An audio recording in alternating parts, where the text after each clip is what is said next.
আজ আমার বিয়ে।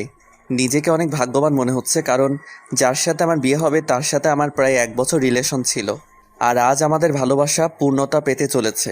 ও, আপনাদের তো আমার পরিচয় দেওয়া হয় নাই। আমি আদনান সামিরাজ, মা বাবার একমাত্র ছেলে। আর আজ আমার বিয়ে। আমার যার সাথে বিয়ে হবে তার নাম ঈশা। আমরা একে অপরকে অনেক ভালোবাসি। কিছুক্ষণ পরে আমার বাবা আমার রুমে আসলো আর বলল, রাজ, তুই এখনো রেডি হওয়া বাদ দিয়ে বসে আছিস কেন? তাড়াতাড়ি রেডি হয়ে নে, সবাই তো অপেক্ষা করতেছে তোর জন্য। আব্বু তুমি যাও, আমি 2 মিনিটের মধ্যে আসছি। তারপর আব্বু চলে গেল আর আমি রেডি হওয়ার জন্য ওয়াশরুমে গেলাম। কিছুক্ষণ পর রেডি হয়ে নিচে নামলাম।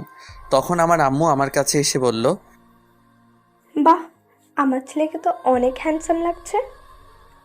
থ্যাংক ইউ আম্মু। হুম, হয়েছে। এখন যাও, সবাই গাড়িতে অপেক্ষা করছে। আম্মু এখন আসি। আম্মুর কাছ থেকে বিদায় নিয়ে আমি গাড়িতে গিয়ে বসলাম। আর তখন আমার বন্ধুরা আমাকে নানানভাবে জ্বালাতে লাগলো। কিছুক্ষণ পরে আমি আমার শ্বশুরবাড়ি এসে পৌঁছালাম। শ্বশুরবাড়ির সবাই আমাকে অনেক আদরেই বরণ করে নিল। আমিও আমার বন্ধুরা সবাই বসে আছি, তখন আমার আব্বু আমার কাছে এসে বলল, রাজ, একটু এদিকে আই, তোর সাথে আমার কিছু কথা। জি আব্বু বলো। ঈশা অন্য ছেলের সাথে পালিয়েছে। এই কথা শোনার পর মনে হলো যেন কেউ সজোরে আমার বুকে আঘাত করলো। তাও আমি নিজেকে সামলে নিয়ে বললাম, কি বলছে এগুলা? ঈশা আমার সাথে এমন করতে পারে না। আমারও প্রথমে তাই মনে হয়েছিল, তারপর এটা দেখার পর বিশ্বাস করতে বাধ্য হলাম। আমি বাবার হাত থেকে চিঠিটা নিয়ে পড়তে শুরু করলাম। সেখানে লেখা ছিল, প্রিয় রাজ, পারলে আমায় ক্ষমা করে দিও। তোমার সাথে রিলেশন চলাকালীন আমি আরেকজনকে ভালোবেসে ফেলি, আর সে বাংলাদেশের সবচেয়ে বড় কোম্পানি আর কোম্পানির ম্যানেজার, আর তুমি শুধু একজন সাধারণ কর্মচারী। তাই আমি অনেক ভেবে এই সিদ্ধান্তই নিয়েছি যে আমি তোমার সাথে না, মেহেদির সাথেই বিয়ে করব। তাই আমাকে মাফ করে দিও। ইতি, ঈশা। আমি ঈশা চিঠিটা পড়ে হাসলাম আর ভাবতে থাকলাম যে মানুষ টাকার জন্য কত কিছুই না করতে পারে।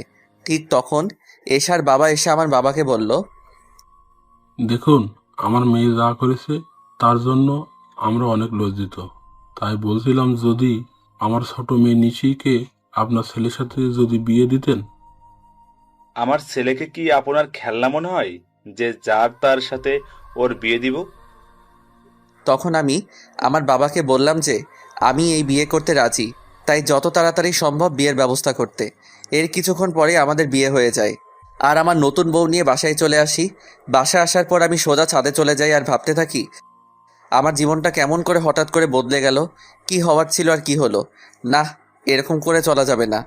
কিছুক্ষণ পরে দেখি আমার বাবা আমার পাশে দাঁড়িয়ে আছে আর আমাকে উদ্দেশ্য করে বলল, দেখ রাজ, যা হওয়ার তা হয়েই গেছে, এখন আর কিছু করার নাই। তাই বলছিলাম তুই এখন ঘরে যা। আব্বু যাব। তার আগে তোমার সাথে আমার কিছু কথা আছে। এতে অনুমতি নেওয়ার কি আছে? যা বলতে চাস বল। আব্বু, আমি সব কিছুর দায়িত্ব বুঝে নিতে চাই। তুমি সব কিছুর ব্যবস্থা করো। আমি 2 দিন পরে সব কিছু শুরু করব। ও, এই কথা। তুই কিছু চিন্তা করিস না, আমি সবকিছুর ব্যবস্থা করছি। এখন তুই রুমে যা, বৌমা সেই অনেকক্ষণ ধরে অপেক্ষা করছে। তারপর আমি আমার রুমের দিকে এগোতে থাকি আর রুমের দরজার কাছে দাঁড়িয়ে ভাবতে থাকি ঢুকবো কি ঢুকবো না। তারপর কিছু না ভেবে ঢুকে পড়ি। আর ঢোকা মাত্র আমার শালিকা মানে আমার নতুন বউ আমায় সালাম করে। তখন আমি তাকে বলি, দেখো নিশি, তুমি তো জানো আমাদের বিয়েটা কিভাবে হয়েছে, তাই আমি চাই আগে আমরা একে অপরকে ভালোভাবে জানবো, তারপর নতুন জীবন শুরু করব। উত্তরে নিশি শুধু মাথা নাড়ালো। তাই বেশি কিছু না বলে নিশিকে বিছানায় আর আমি সোফায় শুয়ে পড়ি আর হারিয়ে যাই ঘুমের রাজ্যে। সকালে একটা মিষ্টি কণ্ঠে ঘুম ভাঙে। তখন আমি চোখ মেলে দেখি নিশি আমায় ডাকছে। আমি ওর দিকে তাকিয়ে নিজের চোখ সরাতে পারছি না, কারণ নিশি মাত্র শাওয়ার নিয়ে বের হলো আর ভেজা চুলে নিশিকে অসাধারণ লাগছে। তখন আবার নিশির কথাই বাস্তবে ফিরি। তাই আমি নিশিকে জিজ্ঞাসা করলাম, কি হয়েছে, এত ডাকছো কেন? নিচে সবাই নাস্তা করার জন্য ডাকছে, আপনাকে আর আমাকে, তাই। ও, তুমি একটু ওয়েট করো, আমি ফ্রেশ হয়ে আসছি। তারপর আমি ফ্রেশ হওয়ার জন্য ওয়াশরুমে যাই। আর যখন বের হই তখন নিশিকে দেখে ক্রাশ খাই, কারণ আমি বের হয়ে দেখি নিশি একটা নীল শাড়ি পরে আছে, তার সাথে হালকা সাজ। এমনিতেই আমার নীল কালার অনেক প্রিয়, আমি ভালো করে লক্ষ্য করে দেখলাম যে নিশি ভালোভাবে শাড়ি পরতে পারে নাই, কোনো রকম শুধু পেঁচিয়ে রেখেছে। এটা দেখে আমি জোরে হেসে দিলাম। আর তখন নিশি আমার কাছে এসে বলল, এ কি আপনি পাগলের মতো হাসছেন কেন? কি আমি পাগল? নয়তো কি, পাগল না হলে কেউ এমন করে হাসে? তোমার শাড়ি পরা দেখলে যে কেউ পাগল হয়ে যাবে, বলে আবার হাসতে শুরু করলাম। দেখুন, একদম হাসবেন না। আমি শাড়ি পরতে পারি না, তাই বলে এইভাবে হাসতে হবে? ঠিক আছে, আর হাসবো না। তার আগে তুমি আমার কাছে আসো, তোমায় ভালো করে শাড়ি পরিয়ে দেই। আপনি শাড়ি পরাতে পারেন? পারি। দাঁড়াও, তোমাকে পরিয়ে দেই। তারপর আমি নিশিকে শাড়ি পরিয়ে দেই, আর নিশি আমার দিকে অপলক তাকিয়ে আছে। শাড়ি পরানো শেষে আমি নিশির দিকে তাকিয়ে ওর প্রেমে পড়ে যাই, কারণ শাড়িতে নিশিকে অপরূপ সুন্দর লাগছে। আর নিশি দেখতে ঈশার থেকে অনেক সুন্দর। আমি ওর দিকে তাকিয়ে আছি, এমন সময় নিশি আমাকে বলে, বাহ, আপনি তো দেখছি অনেক ভালো শাড়ি পরাতে পারেন। নিশ্চয়ই আপুকে পরানোর জন্য শিখেছেন। এটা বলেই নিশি নিজে জিহ্বায় কামড় দেয়, কারণ সে ভুল কথা বলে ফেলেছে। আর ঈশার কথা শুনে আমার মন আবার খারাপ হয়ে যায়। তাই আমি নিশিকে বলি, চলো এখন নিচে যাওয়া যাক, সবাই আমাদের জন্য অপেক্ষা করছে। তারপর আমি আর নিশি নিচে যাই। তখন সবাই আমাদের দিকে অবাক হয়ে তাকিয়ে থাকে, কারণ আমিও একটা নীল শেরওয়ানি পরেছি। তারপর আমি আর নিশি খাওয়ার টেবিলে পাশাপাশি বসি। আর খাওয়ার এক পর্যায়ে আমি আব্বুকে বলি, আব্বু, আমি আমিয়ানের সাথে কথা বলে নিয়েছি, আর কাল সকালে আমি আর নিশি কয়েকদিনের জন্য ঢাকায় যাব। বুঝেছি। আর আমিও সব কথা বলে রেখেছি। কালকে সকালে তোদের ঢাকার ফ্লাইট। আমি যা যা বলেছিলাম সব কিছুর অ্যারেঞ্জমেন্ট কি হয়ে গেছে আব্বু? না, সব হয় নাই, তবে আজকের মধ্যেই সব ব্যবস্থা হয়ে যাবে। তারপর আরও কিছু কথা বলে আমি আর নিশি রুমে চলে আসলাম। তখন নিশি আমায় জিজ্ঞাসা করলো যে আমরা কেন ঢাকায় যাব। তাই আমি তাকে বললাম যে এটা আমার তরফ থেকে নিশির জন্য সারপ্রাইজ। আর আমি নিশিকে ব্যাগ গুছিয়ে রাখতে বলি। নিশি আমার কথা মতো নিজের ব্যাগ গুছিয়ে রাখে। অন্যদিকে ঈশার মেহেদিও বিয়ে করেছে, আর তারা দুজনই অনেক খুশি। আর তখন মেহেদির ফোনে একটা কল আসে। হ্যালো, কে বলছেন? ও স্যার, আপনি কিছু দরকার আছে নাকি? ওকে স্যার, আমি সব ব্যবস্থা করে দেব। এখন রাখি। কে ফোন করেছিল? আমাদের নিউ সিইও ফোন করেছিল আর বলল যে কাল উনিও ওনার ওয়াইফ আসবে ঢাকায়, তাই একটা গ্র্যান্ড পার্টির অ্যারেঞ্জমেন্ট করা হয়েছে, আর সেখানে আমাকে আর আমার বউকে উপস্থিত থাকতে হবে। ও, চলো এখন ঘুমাতে যাই, কাল আবার অনেক কাজ আছে। তারপরের দিন মেহেদি আর ঈশা পার্টিতে যায়, আর তার পৌঁছানোর কিছুক্ষণ পরে হেলিকপ্টারে করে মেহেদির নিউ বস আসে, আর অফিসের সব স্টাফ তাকে স্বাগতম জানানোর জন্য যায়। আর যখনই নতুন বস ও তার ওয়াইফ হেলিকপ্টার থেকে নিচে নামে, তখনই ঈশা প্রচণ্ড রকম একটা শক খায়, কারণ মেহেদির কোম্পানির নতুন বস অন্য কেউ না, তার প্রাক্তন প্রেমিক রাজ, এই কোম্পানির বস। আর তার ওয়াইফ হলো ঈশার আপন বোন নিশি। কিন্তু এটা কিভাবে সম্ভব? রাজ তো ঈশাকে বলেছিল সে যে একজন সাধারণ ঘরের ছেলে, কিন্তু সে এত বড় কোম্পানির মালিক হলো কিভাবে? তারপর আমি আর নিশি হেলিকপ্টার থেকে নেমে আসি, আর দেখি যে ঈশা আমাদের দিকে অবাক চোখে তাকিয়ে আছে। সে হয়তো ভাবছে আমি এখানে কেমন করে আসলাম, আর মালিকই বা কেমন করে হলাম, কারণ আমি ঈশাকে বলেছিলাম যে আমি একটা কোম্পানির সাধারণ একজন কর্মচারী। হেলিকপ্টার থেকে নামার পরে সবাই আমাকে আর নিশিকে নিয়ে ব্যস্ত হয়ে পড়ে।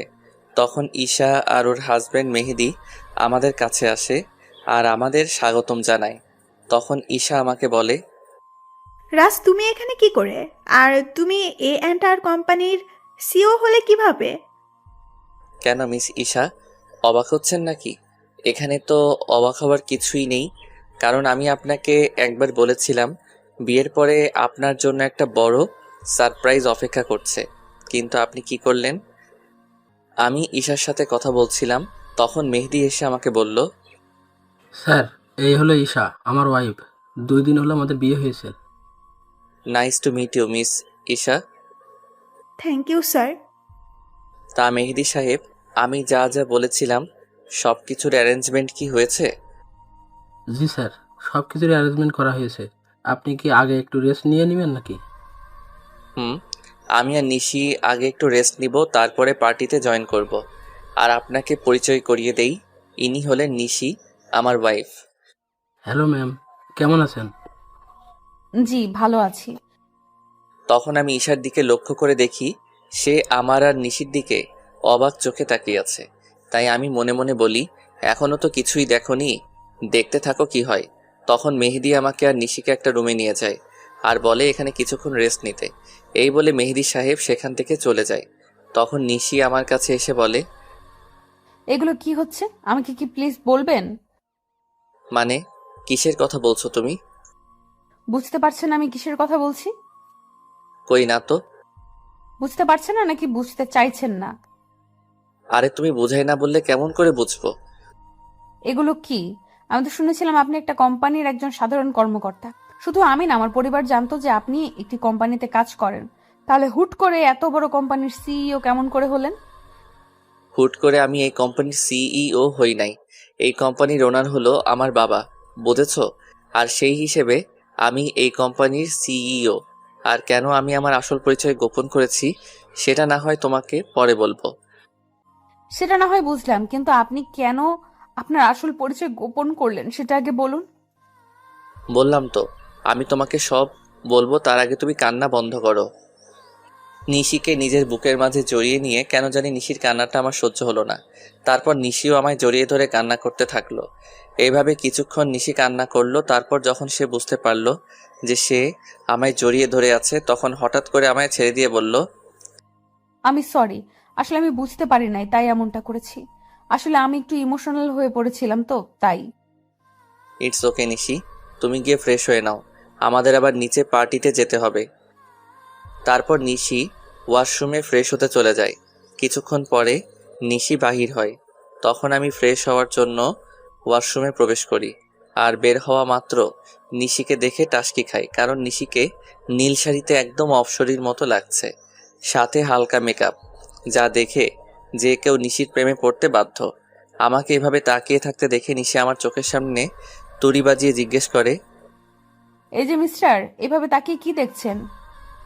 একটা ডানা কাটা পড়ি। নিজের অজান্তেই বলে ফেলি।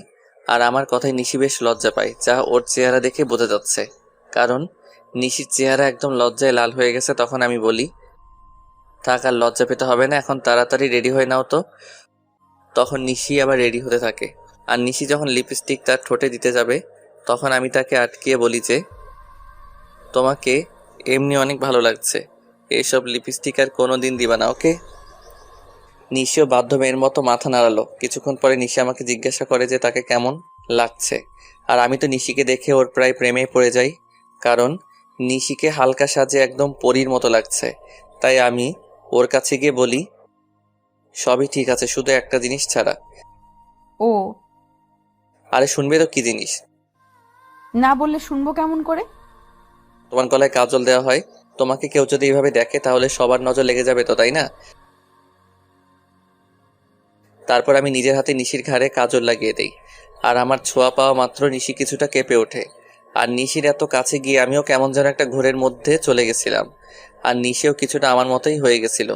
তখন আমি নিশির মুখটা উপরের দিকে তুলে আমার ঠোঁট ওর ঠোঁটের দিকে এগিয়ে নিয়ে যাই। আর যখনই আমি নিজের ঠোঁট নিশির ঠোঁটের সাথে মেলাবো, তখনই কেউ একজন রুমের মধ্যে প্রবেশ করে। এতে করে নিশি আমার থেকে কিছুটা দূরে চলে যায়। আর আমাদের দুজনেরই ঘোরটা কেটে যায়। তাই তখন দেখার চেষ্টা করি যে কে এসেছে, আর তখনই দেখি ঈশা দাঁড়িয়ে আছে। এতে করে আমার রাগটা বেড়ে যায়। তাই আমি ঈশাকে গিয়ে বলি, আপনার কি একটু সাধারণ বুদ্ধিটুকু কি নেই যে একটা সদ্য বিবাহিত দম্পতির রুমে কোনো পারমিশন ছাড়া প্রবেশ করেছেন? আসলে আমি তো জানতাম না ভেতরে কি হচ্ছিল। আর তোমার রুমে ঢুকতে তো আগে কখনো পারমিশন লাগেনি তাই। ও প্লিজ, আগে কি হয়েছে না হয়েছে I just don't care, but now I am married, so next time knock করার রুমে ঢুকবেন, আন্ডারস্ট্যান্ড? Yes, I understand. কথাটা মনে থাকে যেন। আর কি জন্য এসেছেন সেটা কি জানতে পারি? আমি তোমার কাছে ক্ষমা চাইতে এসেছি, প্লিজ আমাকে মাফ করে দাও। আপনি কিসের জন্য ক্ষমা চাইছেন মিস ঈশা, সেটা কি জানতে পারি? তোমার সাথে করা অন্যায়গুলোর জন্য আমি ক্ষমা চাচ্ছি। আমি কিছু বলতে যাব, তখনই নিশি এসে বলে, আপু, তুই যা করেছিস তা কত বড় অন্যায় সেটা কি তুই জানিস? জানি। তাহলে কোন মুখে তুই মাফ চাস সেটা আমাকে বল।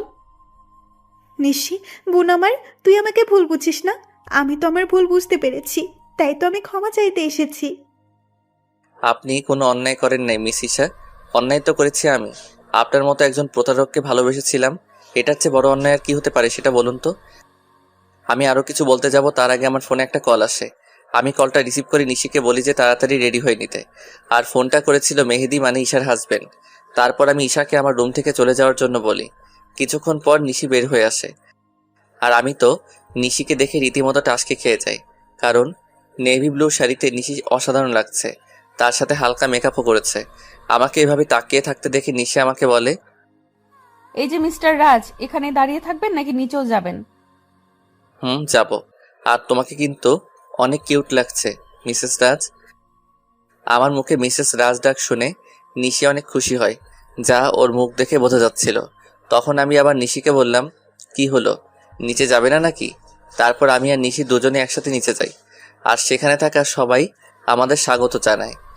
তারপর আমি নিশিকে একে একে সবার সাথে পরিচয় করিয়ে দেই, আর সবাই নিশিকে অনেক পছন্দ করে আর অনেক তারিফও করে। এগুলো দেখে ঈশা অনেকটা জেলাস ফিল করে, কারণ এগুলা ঈশা পাওয়ার কথা ছিল, কিন্তু তার লোভের কারণে সে সবকিছু হারিয়েছে। পার্টি শেষ হওয়ার পরে আমি আর নিশি নিজেদের রুমে চলে আসি। আর রুমে আসার পরে নিশি আমাকে বলে, আপনাকে একটা কথা জিজ্ঞেস করার ছিল, যদি কিছু মনে না করেন তাহলে করব। বলো, তোমার কি বলার আছে? আপনার আর আপুর পরিচয় হলো কিভাবে, এটাই জানতে চাচ্ছিলাম। যদি না বলতে চান তাহলে থাক, বলা লাগবে না। বুঝলাম, তাহলে শুনো। তারপর আমি বলতে শুরু করলাম, আমি তখন সবেমাত্র লেখাপড়া শেষ করে দেশে ফিরেছি। তো একদিন আমিও আমার বন্ধুরা মিলে প্ল্যান করলাম কোথাও ঘুরতে যাব, কিন্তু সেটা দেশের ভিতরেই। তাই সবাই মিলে ঠিক করলাম যে সিলেটে যাব। তো সবাই মিলে বেরিয়ে পড়লাম সিলেটের উদ্দেশ্যে। সব ফ্রেন্ড একসাথে যাব, তাই বাসে করে যাচ্ছিলাম, কিন্তু বাসে উঠে বাধে এক বিপত্তি। আমার সব ফ্রেন্ডের সিট এক জায়গায় পড়েছিল, আর আমার সিট পড়েছিল এক মেয়ের সাথে। তাই কিছু করার না থাকায় বাধ্য হয়ে সিটে বসে পড়ি। কিছুক্ষণ পরে যখন মেয়েটি আসে, আমি তার দিকে তাকিয়ে রীতিমতো টাসকি খাই, কারণ এত সুন্দরী মেয়ে আমি এর আগে কখনো দেখি নাই। মেয়েটির পরনে ছিল একটা নেভি ব্লু লং 3 পিস, তার সাথে ম্যাচিং জুয়েলারি, সাথে হালকা সাজ। দেখে মনে হচ্ছিল জান্নাতের অপ্সরী। আমি তার দিকে এক ধ্যানে তাকিয়েছিলাম। আমার এইভাবে তাকানো দেখে মেয়েটি বলে ওঠে, এই যে মিস্টার, দেখা শেষ হইলে আমাকে বসার জায়গাটা দিন।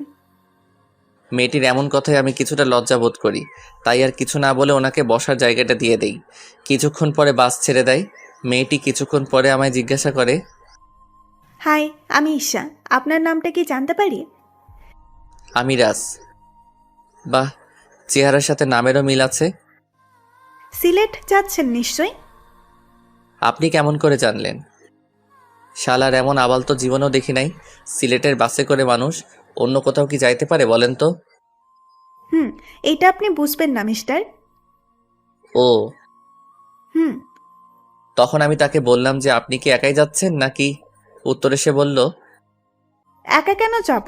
আমার সাথে তো আপনি আছেন, তাই না? আপনি যদি চান তাহলে সত্যি যেতে পারি।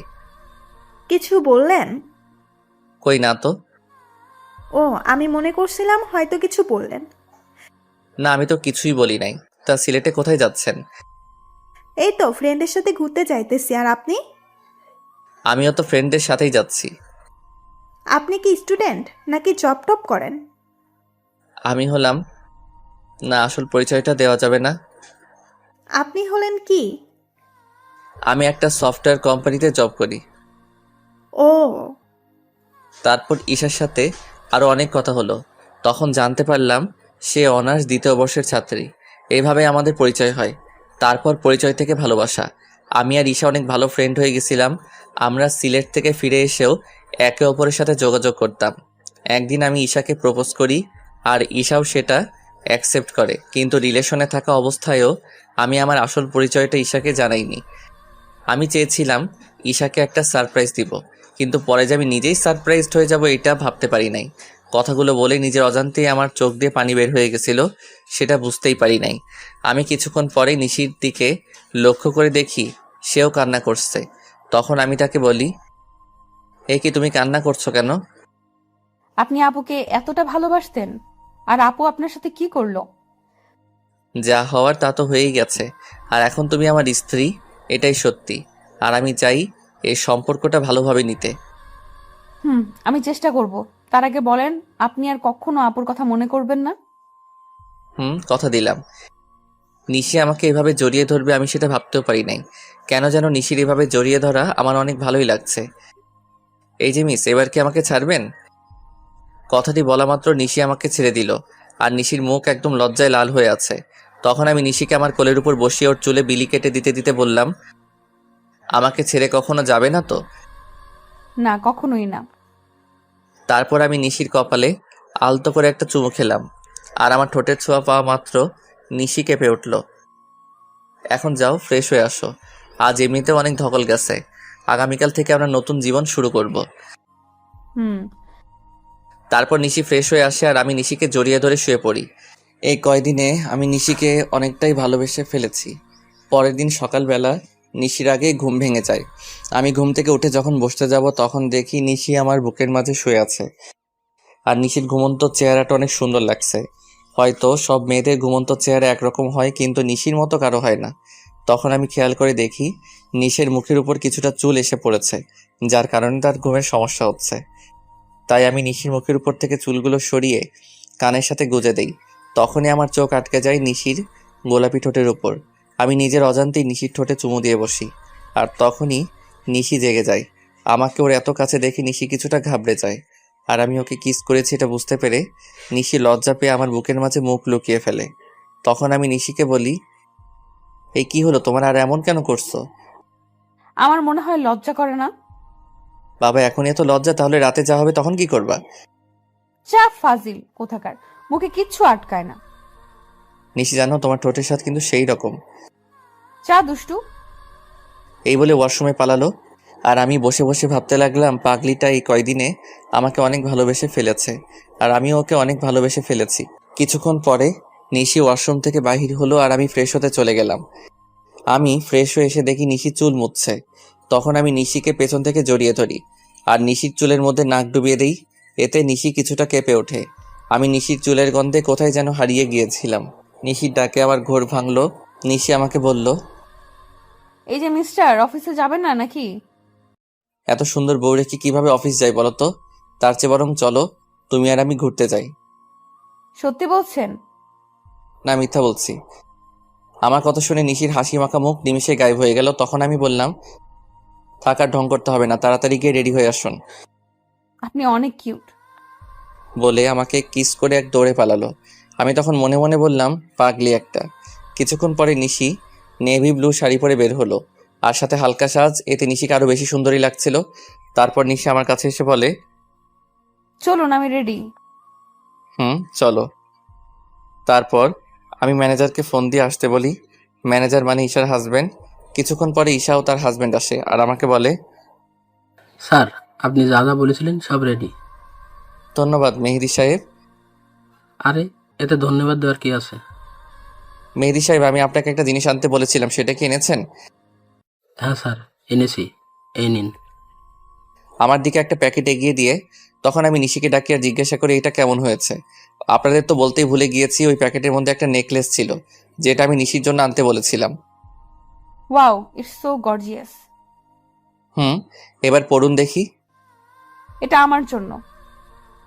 এবার পড়ুন তো। না, আমাকে পরিয়ে দিন। তো কি আর করার, সবার সামনে আমি নিশিকে নেকলেসটা পরিয়ে দিলাম। পরানোর পর ঈশার দিকে তাকিয়ে দেখি সে কেমন করে যেন তাকিয়ে আছে নিশির দিকে। হয়তো সে এটা ভাবছে যে যা ওর পাওয়ার কথা ছিল সেটা তার ছোট বোন পাইতেছে। তারপর আমি আর নিশি ঘুরতে বাহির হলাম। সারাদিন ঘোরাঘুরি করে যখন নদীর ধারে গিয়ে বসলাম, তখন নিশি বলল যে সে ফুচকা খাবে। অনেক বোঝানোর পরেও কোনো লাভ হইল না, তাই তাকে ফুচকা খেতে নিয়ে গেলাম। আর আমি নিশির ফুচকা খাওয়া দেখে অবাক না হয়ে পারলাম না। মেয়েরা এত ফুচকা কিভাবে খেতে পারে সেটা আল্লাহই ভালো জানে। প্রায় অনেক রাত হয়ে যায় বাসায় ফিরতে। তারপর বাসায় ফিরে আমি ওয়াশরুমে চলে যাই ফ্রেশ হতে। আমি বের হওয়ার পরে নিশি ঢুকে। কিছুক্ষণ পরে নিশি বাহির হয়। তখন আমি নিশিকে গিয়ে পেছন থেকে জড়িয়ে ধরি আর বলি, সকালে কি বলেছিলাম মনে আছে? নিশি উত্তরে শুধু মাথা নাড়ালো। তাহলে শুরু করা যাক। আমি কি নিষেধ করেছি নাকি? আমি নিশির সাই পেয়ে ওকে কোলে তুলে নেই আর বিছানায় গিয়ে রাখি। তারপর আমি নিশির গলায় আস্তে করে কয়েকটা কিস করি। এতে নিশির নিঃশ্বাস আস্তে আস্তে ঘন হতে থাকে। তারপর আমরা দুজন হারিয়ে যাই ভালোবাসার অতলে। আর কিছু কমনার লজ্জা লাগে। পরের দিন সকালে নিশির ডাকে আমার ঘুম ভাঙে। নিশি মাত্র গোসল করে এসেছে আর ওকে দেখতেও অসাধারণ লাগছে। তাই আমি নিশিকে একটানে আমার বুকের উপর নিয়ে আসি। তখন নিশি বলে, সারা রাত দুষ্টুমি করেও হয় নাই, এখন আবার শুরু করেছেন? তাড়াতাড়ি রেডি হয়ে অফিস যান। ওকে বাবা, আমি যাইতেছি, তার আগে একটা কিস দাও। একটা দিলে যাবেন। যাব। তারপর নিশি আমাকে একটা কিস দেয় আর আমিও উঠে ফ্রেশ হয়ে অফিসে চলে যাই। কিছুদিন পরে আমি আর নিশি আমাদের বাসায় চলে আসি আর সেখান থেকে অফিস শুরু করি। খুনসুটি ভালোবাসায় আমাদের দিন খুব ভালোই চলছিল। দেখতে দেখতে আমার আর নিশির বিয়ের 3 মাস পার হয়ে গেছে। আর এই 3টা মাসের মধ্যে নিশি একদিনও আমার বুকে মাথা না দিয়ে ঘুমায় না। এই 3 মাসে আমরা দুজন দুজনকে অনেক বেশি ভালোবেসে ফেলি। সকালে আমি অফিসের জন্য রেডি হচ্ছিলাম, তখন নিশি এসে আমাকে পেছন থেকে জড়িয়ে ধরে আর বলে, আজ অফিস থেকে একটু তাড়াতাড়ি আসবেন কেমন? আজ আপনার জন্য একটা সারপ্রাইজ আছে। কি সারপ্রাইজ গো বউ? এখন বলা যাবে না, আগে অফিস থেকে ফিরুন, তারপর বলবো। ওকে, এবার আমার কাছে আসো তো, তোমায় একটু আদর করে নেই। সব সময় দুষ্টুমি, তাই না? না গো বউ, তুমি জানো না, তোমায় আদর না করে গেলে আমার দিন ভালো যায় না। তাই এখন আর কোনো কথা না বলে আমার কাছে আসো। তারপর নিশি আমার কাছে আসলো আর আমি নিশির ঠোঁটজোড়া আমার দখলে নিয়ে নিলাম। প্রায় 5 মিনিট পরে ছাড়লাম। তারপর আমি নিশিকে বললাম, আমি এখন আসি। আপনি খুব স্বার্থপর। কেন গো, আমি আবার কি করলাম? আপনি তো ঠিকই আপনার ভাগের আদরটা নিলেন, আর আমার পাওনাটা না দিয়েই চলে যাচ্ছে। ও কি বোঝাতে চাইছে সেটা আমি বুঝতে পেরে আমি নিশিকে আমার কাছে ডাকি, কিন্তু সে আসবে না। মহারানী বলে, নিশি বাবু আমার কাছে আসো। আমি কোনো বাবু নই, আর নিশি রাগ করেছে, তাই কারোর সাথে কথা বলবে না। ও তাই? দেখি এবার নিশি কেমন করে রাগ করে থাকে। এই বলে নিশিকে আমার কাছে নিয়ে এসে ওর কপালে একটা ভালোবাসার পরশ এঁকে দেই আর নিশি আমাকে শক্ত করে জড়িয়ে ধরে। নিশি সোনা, এবার ছাড়ো, আমার তো অফিসে লেট হয়ে যাচ্ছে। আর একটু থাকি না।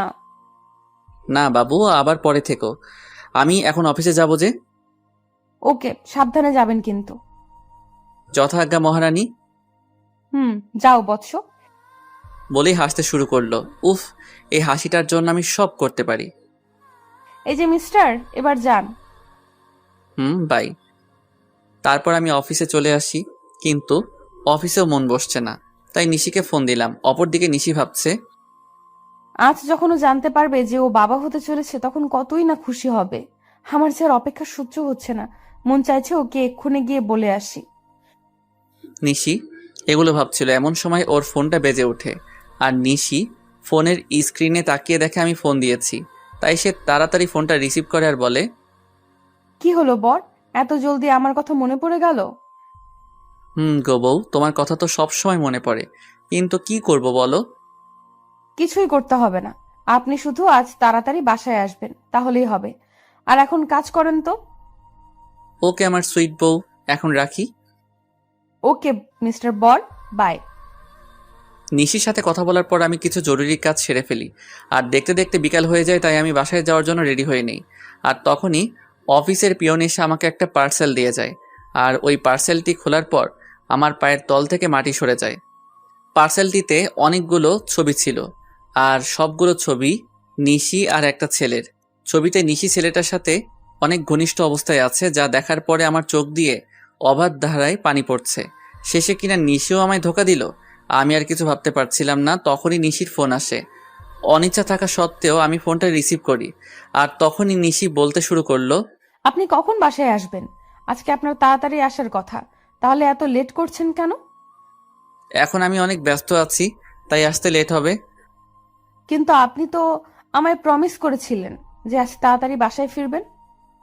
আহ, তুমি এত বেশি কথা বলছো কেন? বললাম না আমি ব্যস্ত আছি, তারপরও একই কথা বারবার বলে যাচ্ছ। অনেক রেগে আর জোরে কথাটা বললাম। এতে নিশি অনেকটাই ভয় পায়। অপর পাশ থেকে ফুপিয়ে কান্নার আওয়াজ আসছে। অন্য সময় হলে হয়তো আমি ওকে সান্ত্বনা দিতাম, কিন্তু এখন ওর কথা ভাবতেও আমার অসহ্য লাগছে। আচ্ছা ঠিক আছে, কিন্তু আরও কিছু বলতে যাবে তার আগে আমি ফোনটা কেটে দেই। ফোন রেখে আমি চেয়ারে বসে পড়ি আর তখনই আমার চোখ যায় ছবিগুলোর দিকে, কারণ ছবির অপর পাশে একটা নম্বর লেখা ছিল। তাই আমি ওই নম্বরে ফোন দেই আর ফোনটা রিসিভ করে একজন ছেলে। সে ফোনটি ধরে বলতে শুরু করে, আরে মিস্টার রাজ, এত তাড়াতাড়ি ফোন করলেন যে? কে আপনি? আর আমাকে কেমন করে চিনলেন? আমি কে সেটা না হয় দেখা করেই আপনাকে বলবো। আমি কোনো অচেনা লোকের সাথে দেখা করি না। আমি সেটা জানি মিস্টার রাজ, তাই তো বলছিলাম, যদি ছবিগুলোর ব্যাপারে জানতে চান তাহলে আমার সাথে দেখা করুন। আমি কি করব বুঝতে পারছি না। আমাকে তো জানতেই হবে এই ছবির ছেলেটাকে, আর নিশির সাথেই বা তার কি সম্পর্ক। তাই আমি সেই লোকটির সাথে দেখা করার জন্য রাজি হয়ে যাই, আর সেই লোকটি আমাকে একটা ঠিকানা দেয়। তাই আমি দেরি না করে বেরিয়ে পড়ি আর কিছুক্ষণের মধ্যে সেখানে পৌঁছে যাই। সেখানে পৌঁছানো মাত্র আমি লোকটিকে ফোন দিই, কিন্তু লোকটি ফোন ধরছে না। আমি বেশ কয়েকবার ফোন দিই, কিন্তু প্রতিবারই ব্যর্থ হই। আমি প্রায় ঘন্টাখানিক ধরে অপেক্ষা করছিলাম। তখন কেউ একজন বলে উঠল। অপেক্ষা করার জন্য ধন্যবাদ। আমি পিছনে তাকিয়ে দেখি লোকটি আর কেউ নয়, নিশির সাথে যার ছবি দেখেছিলাম এটিই সেই লোক। তবু আমি মাথা ঠান্ডা রাখার চেষ্টা করে বলি, আমাকে এখানে ডাকার কারণ কি, আর আপনি বা কে? আমি জাহিদ রহমান। আমি আর নিশি একে অপরকে অনেক ভালোবাসি, সেটা বলার জন্যই আপনাকে ডেকেছি। লোকটির কথা শুনে আমার মাথা গরম হয়ে গেল, তাই আমি রাগের মাথায় লোকটিকে মারতে শুরু করলাম। একসময় আমি একাই থেমে যাই আর তাকে বলি, আপনি যেটা বলছেন সেটা সত্যি? এটা আমি কিভাবে বিলিভ করব? সেজন্যই তো আমি আপনাকে ছবিগুলো পাঠিয়েছি, আর এখন বিলিভ করা আর না করা সেটা আপনার ব্যাপার। আমি কি বলবো কিছু ভেবে পাচ্ছিলাম না, কারণ ছবিতে নিশি আর সাজিদকেই দেখা যাচ্ছে। তাই আর কথা না বাড়িয়ে লোকটিকে বললাম, নিশি যদি আপনাকে ভালোবাসে তাহলে সে আমাকে কেন বিয়ে করলো? বিয়েটা কিভাবে হয়েছে সেটা আপনি নিশ্চয়ই জানেন রাজ। তাহলে নিশি কেন 3 মাস আমার সাথে থাকলো? সেটার কারণ আছে, আর কারণটা হলো আপনার সম্পত্তি। আর আপনারা যেদিন ঢাকায় যান সেদিন আমার আর নিশির পালানোর কথা ছিল, কিন্তু যখন আমরা জানতে পারলাম যে আপনি একজন স্বনামধন্য ব্যবসায়ী, তখন আমি আর নিশি আপনার সম্পত্তি হাতিয়ে নেওয়ার প্ল্যান বানাই। লোকটির কথা শুনে আমার কষ্টের মাত্রাটা আরো বেড়ে গেল, কারণ প্রথমে টাকার জন্য ঈশা আমার সাথে বেইমানি করলো, আর এখন আমি যাকে সবচেয়ে বেশি ভালোবাসি সেও আমার সাথে। না, আর কিছু ভাবতে পারছি না। তাই আমি হোটেল থেকে বের হয়ে আসি আর আমার উকিলকে ফোন দিয়ে ডিভোর্স পেপার তৈরি করতে বলি। তাই মাত্র 1 ঘন্টার মধ্যে উকিলের কাছ থেকে ফিরতে ফিরতে প্রায় রাত 1টা বেজে যায়। তাই আমি বাসার কাউকে বিরক্ত না করে আমার কাছে যে চাবি ছিল সেটা দিয়ে দরজা খুলে ভিতরে যাই, আর ভিতরে গিয়ে দেখি নিশি বসে বসে ফুপিয়ে ফুপিয়ে কান্না করছে। যেখানে আমার কষ্ট হওয়ার কথা সেখানে আমার প্রচুর রাগ হচ্ছে। তখন আমি নিশির কাছে গিয়ে বলি, বাহ, অভিনয় তো খুব ভালোই করতে জানো দেখছি। আমার এরকম আচমকা কথা শুনে নিশি কিছুটা ভয় পেয়ে যায়। পরে সে নিজেকে সামনে নিয়ে বলে, মানে আপনি কি বলতে চাইছেন? আমি কি বলতে চাইছি সেটা বুঝতে পারছো না, নাকি বোঝার চেষ্টা করছো না? কি বলছেন এসব? আমি তো কিছুই বুঝতে পারছি না। Enough is enough Nishi, and don't touch me. Please Raj, tell me what's happened with you. Please tell me. আর কত অভিনয় করবে নিশি, আর কত? আমি অভিনয় করছি। হ্যাঁ, তুমি অভিনয় করছো, তার প্রমাণ এগুলো। নিশি ছবিগুলো দেখে আরো কান্না শুরু করে দিল আর আমাকে এসে জড়িয়ে ধরলো। কিন্তু আমি এবার রাগ কন্ট্রোল করতে না পেরে নিশিকে সজোরে একটা চড় মারি। এই প্রথম আমি ওর গায়ে হাত তুললাম। তোকে না বললাম তুই আমাকে ছুবি না, তাও কেন আমাকে ছোঁয়ার চেষ্টা করছিস? আর এই নে, তুই যার জন্য এত অভিনয় করেছিস, আমার সমস্ত সম্পত্তি আমি তোর নামে লিখে দিয়েছি, আর আমাকে মুক্তি দে। তারপর আমি ওর দিকে ডিভোর্স পেপারটা আর সম্পত্তির পেপার এগিয়ে দেই। তখন নিশি বলে, বেশ, আপনি যখন আমার থেকে মুক্তি চান তবে তাই হোক। এই বলে নিশি ডিভোর্স পেপারে সাইন করে দেয়। আর শুনুন মিস্টার রাজ, আপনার সম্পত্তির আমার কোনো প্রয়োজন নেই, তাই এগুলো আপনার সাথেই রাখুন। কথাগুলো বলে নিশি কান্না করতে করতে বাড়ি থেকে বের হয়ে গেল। আমার অনেক ইচ্ছা হচ্ছিল ওকে আটকাবার, কিন্তু সেই অধিকার আর আমার নেই। এখন নিশিকে ছাড়াই আমাকে থাকতে হবে। নিশি আমায় ছেড়ে গেছে প্রায় 1 বছর হলো। এই 1 বছরে এমন কোনো রাত নেই যে রাতে আমি নিশির জন্য চোখের জল ফেলি নাই, কিন্তু এই 1 বছরে আমি নিশির কোনো খোঁজ করি নাই। হয়তো রাগের বশে এই 1 বছরে আমি কারোর সাথে ভালো করে কথা বলি নাই। সারাদিন অফিসের কাজে নিজেকে ব্যস্ত রেখেছি, আর রাতে নিশির সাথে কাটানো মুহূর্তগুলো ভেবে কষ্ট পেয়েছি। প্রতিদিনের মতো আজ সকালে অফিস যাচ্ছিলাম, তখন আম্মু এসে আমায় বলল, বাবা রাজ, আর কতদিন নিজেকে এভাবে কষ্ট দিবি বল? যার জন্য এত কষ্ট পাচ্ছিস সে কি এই 1 বছরে একবারও তোর খবর নিয়েছে? আম্মু এত ঘুরিয়ে পেঁচিয়ে কথা না বলে কি বলতে চাও সেটা বলো তো। বলছিলাম কি, তুই একবার একটা বিয়ে করে নে, আর কত নিজেকে কষ্টের মাঝে রাখবি বল? আমি তোমায় আগেও বলেছি আর এখনো বলছি, আমি কোনো বিয়ে করতে পারবো না।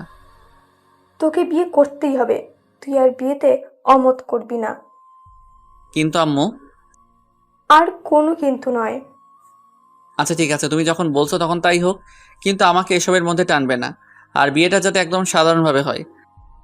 আসলে আমি আব্বু আম্মুর মুখের দিকে তাকিয়ে বিয়েতে রাজি হলাম, কারণ এই 1 বছর আম্মু অনেক কষ্ট পেয়েছে। আচ্ছা, তুই যা বলবি তাই হবে। ওকে, আমি এখন আসি। তারপর আমি অফিসে চলে আসি, কারণ আজ অফিসে নতুন বিয়ে নেওয়া হবে। তারপর আমি অফিসে চলে আসি। May I come in sir? Yes, coming. Sir, আপনার বিয়ের জন্য 3 জনকে সিলেক্ট করা হয়েছে, যদি আপনি একবার দেখে নিতেন। অবশ্যই দিন, আমি দেখতেছি।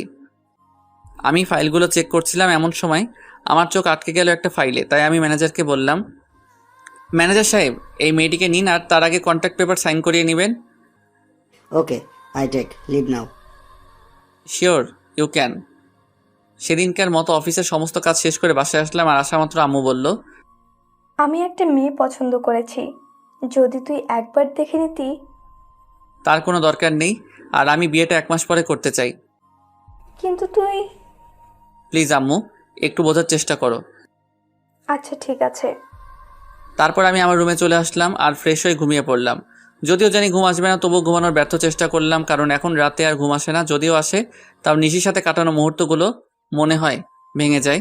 কোনোভাবে রাতটা পার করলাম। পরের দিন সকালে ঘুম থেকে উঠে ফ্রেশ হয়ে অফিসে চলে আসলাম। এসে দেখে আমার নিউ পিএ এখন অফিসে আসে নাই। তাই ম্যানেজারকে বলে আসলাম সে আসলেই আমার সাথে দেখা করতে বলতে। তারপর আমি আমার কেবিনে চলে গেলাম। কিছুক্ষণ পরে কেউ আমার কেবিনের দরজা নক করলো, তাই আমি পেছন ফিরে বললাম, may I come in sir? Yes, coming. আসলে স্যার, আমি আসার সময় জ্যামে আটকা পড়ে গিয়েছিলাম, তাই আসতে লেট হইল। কিন্তু স্যার, আর কোনোদিন লেট হবে না। তাই বুঝি? এবার ওর দিকে ফিরে তাকালাম, আর সে আমাকে দেখে ভূত দেখার মতো চমকে উঠল। মনে হয় সে আমাকে এখানে আশা করে নাই। আপনি এখানে? আমি। অন্য কারো থাকার কথা ছিল বুঝি মিস নিশি? আপনাদের তো বলাই হয়নি আমার পিএ হলো নিশি। এটা তো আপনার অফিস না, তাহলে এখানে কেমন করে আসলেন? আপনার বোধহয় কোথাও ভুল হচ্ছে, কারণ এই অফিসের ওনার আমি। হয়তো বা হতে পারেন, তবে আমি এই অফিসে জব করতে পারবো না। কথাগুলো বলেই নিশি চলে যাচ্ছিল, তাই আমি ওকে থামিয়ে বলি, excuse miss Nishi, without my permission আপনি যেতে পারবেন না। What the hell are you talking? আমি ঠিক কথাই বলছি। আর এইটা দেখুন, 2 বছরের আগে আপনি এই কোম্পানি ছাড়তে পারবেন না। আর যদিও ছাড়তে চান তাহলে আমার পারমিশন নিতে হবে, কিন্তু আমি এই মুহূর্তে আপনাকে পারমিশন দিচ্ছি না। সো আপনি এখন যেতে পারেন, প্রয়োজন পড়লে আমি আপনাকে ডেকে নিব। Okay sir. তারপর নিশি ওর কেবিনে চলে যায়। আমার আর ওর কেবিন প্রায় পাশাপাশি, তাই আমি ওকে দেখতে পারছিলাম। অন্যদিকে নিশি নিজের কেবিনে এসে ভাবে, কেন যে সেদিন সাইন করার আগে কন্ট্রাক্ট পেপারটা ভালো করে পড়ে নিলাম না? আর উনি কেন আবার আমার সামনে আসলেন? ভালোই তো ছিলাম এই 1 বছর ওনাকে ছাড়া। এমন সময় নিশির ফোনে কল আসে, আর ফোনটা ধরা মাত্র নিশি কিছুটা বিচলিত হয়ে যায়। ফোনের ওপাশ থেকে কেউ কিছু হয়তো বলল। আমি বসে আমার কাজ করছিলাম। এমন সময় নিশি আমার কেবিনে আসে আর বলে, স্যার, একটা কথা বলার ছিল। নিশির মুখে স্যার ডাক শুনে বুকের মধ্যে কেমন মোচড় দিয়ে উঠল। বলেন। আসলে স্যার, আজকে আমায় একটু তাড়াতাড়ি ছুটি দিবেন প্লিজ। কেন, ছুটি কি করবেন? আসলে বাসায় একটু প্রয়োজনীয় কাজ আছে, তাই। কি প্রয়োজনীয় কাজ শুনি? আসলে স্যার। নিশি কিছু লুকাতে চাইছিল আমার কারণে, সে বলে উঠল, স্যার, বাসায় আমার বাচ্চা অসুস্থ হয়ে গেছে, তাই আমার ছুটির প্রয়োজন। এখন ছুটি দেওয়া না দেওয়া সেটা আপনার ব্যাপার, কারণ আপনি এখানকার বস, আপনি চাইলেই সব করতে পারেন। নিশি মুখে বাচ্চার কথা শুনে আমার চারপাশটা কেমন যেন অন্ধকার হয়ে আসছিল। নিঃশ্বাস নিতেও কষ্ট হচ্ছিল, তবুও নিজেকে সামনে নিয়ে বললাম, ওকে, আপনি যেতে পারেন, তবে কাল থেকে সময় মতো অফিসে আসবেন। যদিও কথাগুলো বলতে কষ্ট হচ্ছিল। তারপর নিশি চলে গেল, আর আমি চেয়ারের সাথে হেলান দিয়ে ভাবতে লাগলাম যে নিশি একসময় আমাকে ছাড়া কিছু বুঝতো না, সে এখন নিজের বাচ্চা নিয়ে ব্যস্ত। তবে আমি কেন একা কষ্ট পাবো? নিশি যদি আমাকে ছাড়া থাকতে পারে, তবে আমি কেন পারবো না? এসব ছাইপাশ ভাবতে ভাবতেই বিকাল হয়ে যায়, তাই আমি আর বেশি না ভেবে অফিস থেকে বেরিয়ে পড়ি আর সোজা বাসায় চলে আসি। আমাকে এত তাড়াতাড়ি বাসায় ফিরতে দেখে আম্মু আমার কাছে আসে আর বলে, কি রে বাবা, আজ এত তাড়াতাড়ি বাসায় আসলি যে? শরীর ঠিক আছে তো?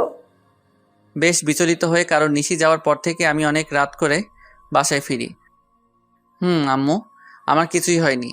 অফিসে মন বসছিল না, তাই তাড়াতাড়ি চলে আসলাম।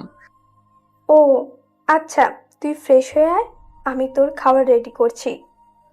আম্মু, আমার তোমাকে কিছু বলার আছে। বলবি তো?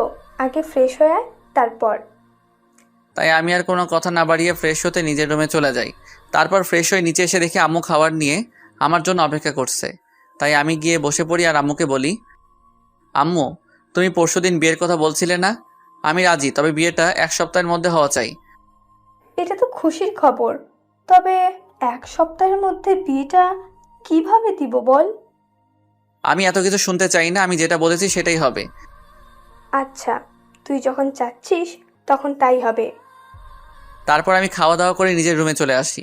আর আজ কেন জানি কষ্টটা একটু বেশি হচ্ছে, হয়তো এই কষ্টটা নিশির জন্যই হচ্ছে। কিন্তু এখন আর কিছুই করার নেই, কারণ নিশি তার পরিবার নিয়ে ব্যস্ত আছে। না, আর কষ্ট পেলে চলবে না। তারপর কখন যে ঘুমিয়ে পড়েছি বুঝতেই পারি নাই। পরের দিন সকালে রেডি হয়ে খাবার টেবিলে বসেছিলাম, এমন সময় আম্মু এসে বলল, আমি মেয়ের বাবার সাথে কথা বলেছি, তারা বলল যে তাদের কোনো সমস্যা নেই, তবে তুই যদি একবার মেয়ের সাথে দেখা করে নিতি তাহলে। দেখো আম্মু, আমি তোমায় আগেও বলেছি যে এই বিয়েটা আমি শুধু তোমার কথাই করেছি, তাই আমাকে আর এর মধ্যে জড়িও না।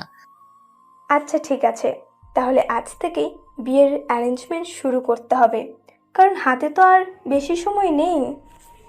তোমরা যা বুঝো তাই করো, আমি এখন অফিসে গেলাম। তারপর আমি অফিসে চলে আসি। অফিসে আসা মাত্র সবাই আমাকে কংগ্রেস জানাতে থাকে। মনে হয় আম্মুই বিয়ের ব্যাপারে সবাইকে জানিয়েছে, তাই আমি আর কিছু না ভেবে নিজের কেবিনে চলে আসি। আর এদিকে অফিসের সবাই মিষ্টি খাচ্ছে। আমার বিয়ে উপলক্ষে এমন সময় নিশি অফিসে আসে আর আমার এক স্টাফ নিশিকে মিষ্টি খাওয়াই দেয়। তাই নিশি বলে, আরে আগে বলবে তো এটা কিসের মিষ্টি? আমাদের স্যারের বিয়ে ঠিক হয়েছে তাই, আর বিয়েটা সামনের সপ্তাহেই হবে। আমার বিয়ের কথা শুনে নিশির পুরো পৃথিবীটাই যেন উল্টে যায়। তার ইচ্ছে করছিল কান্না করতে, কিন্তু সবার সামনে সে কান্না করতে পারছিল না। তাই সে বলল, ও, এ তো অনেক খুশির খবর। এ কি নিশি, তুমি কান্না করছো নাকি? তোমার চোখে পানি কেন? কই, কান্না করব কেন? আসলে চোখে কি যেন একটা পড়েছে। নিশি ওয়াশরুমে যাওয়ার বাহানায় সেখান থেকে চলে আসে আর ওয়াশরুমে গিয়ে কান্না শুরু করে আর বলতে থাকে, কি এমন অন্যায় করেছিলাম যার জন্য আমি আমার ছেলে এত শাস্তি পাচ্ছি? এখন তো আমার ছেলে বাবা থাকতেও অনাথ। এমন সময় নিশির ফোন বেজে ওঠে আর সে ফোনের দিকে তাকিয়ে দেখে বাসা থেকে বুয়া ফোন করেছে। তখন নিশি তার চোখের পানি মুছে নিয়ে ফোনটা পিক করে। তখন বুয়া বলতে শুরু করে, ম্যাডাম, মেহমেদ বাবুর তো জ্বর আরো বেড়েছে। আমি কি করব কিছুই বুঝতে পারছি না। মেহমেদ রাজ ও নিশির ভালোবাসার অংশ, যা রাজ জানে না। সে মনে করে নিশি অন্য কাউকে বিয়ে করেছে। তুমি বাবুকে একটু ঘুম পাড়ানোর চেষ্টা করো, আমি কিছুক্ষণ পরে আসছি। নিশি তার বুয়ার সাথে কথা বলছিল। এমন সময় আমি নিশিকে ডেকে পাঠাই। তখন নিশি এসে বলে, may I come in sir? Yeah coming. Sir আমায় ডেকেছিলেন? তুমি মনে হয় স্টাফদের কাছ থেকে শুনেছ, তবু তোমায় বলছি, নেক্সট উইক আমার বিয়ে। স্যার, শুনেছি। কথাটি বলার সময় নিশির গলাটা ধরে আসছিল আর ওর চোখের কোণায় পানিও জমতে শুরু করেছিল, যা আমার চোখ এড়ায় নাই। আমি চাচ্ছি আমার বিয়ের সকল অ্যারেঞ্জমেন্ট তুমি করো, যদি তোমার আপত্তি না থাকে। না স্যার, আমার কোনো আপত্তি নেই। আর আমি তো আপনার পিএ, এগুলো করা আমার কর্তব্য। তাহলে কাজে লেগে পড়ুন। আমাকে যত কষ্ট দিয়েছ তার চেয়ে বেশি কষ্ট আমি তোমায় দিব নিশি। হঠাৎ আমার ফোনটি বেজে ওঠে, দেখে আম্মু ফোন করেছে। তারপর আমি ফোন রিসিভ করি আর আম্মুর সাথে কথা বলা শেষ করে নিশিকে বলি, মিস নিশি, আমার সাথে চলুন। কোথায় স্যার? এত প্রশ্ন না করে চলুন তো। তারপর আমি আর নিশি অফিস থেকে বেরিয়ে আমার গাড়িতে গিয়ে বসি আর তখন দেখি নিশি পেছনের সিটে গিয়ে বসছে। তাই আমি তাকে বলি, আমাকে দেখে কি আপনার ড্রাইভার মনে হয় নাকি? তা কেন মনে হবে? তাহলে তুমি পিছনে কেন বসছো?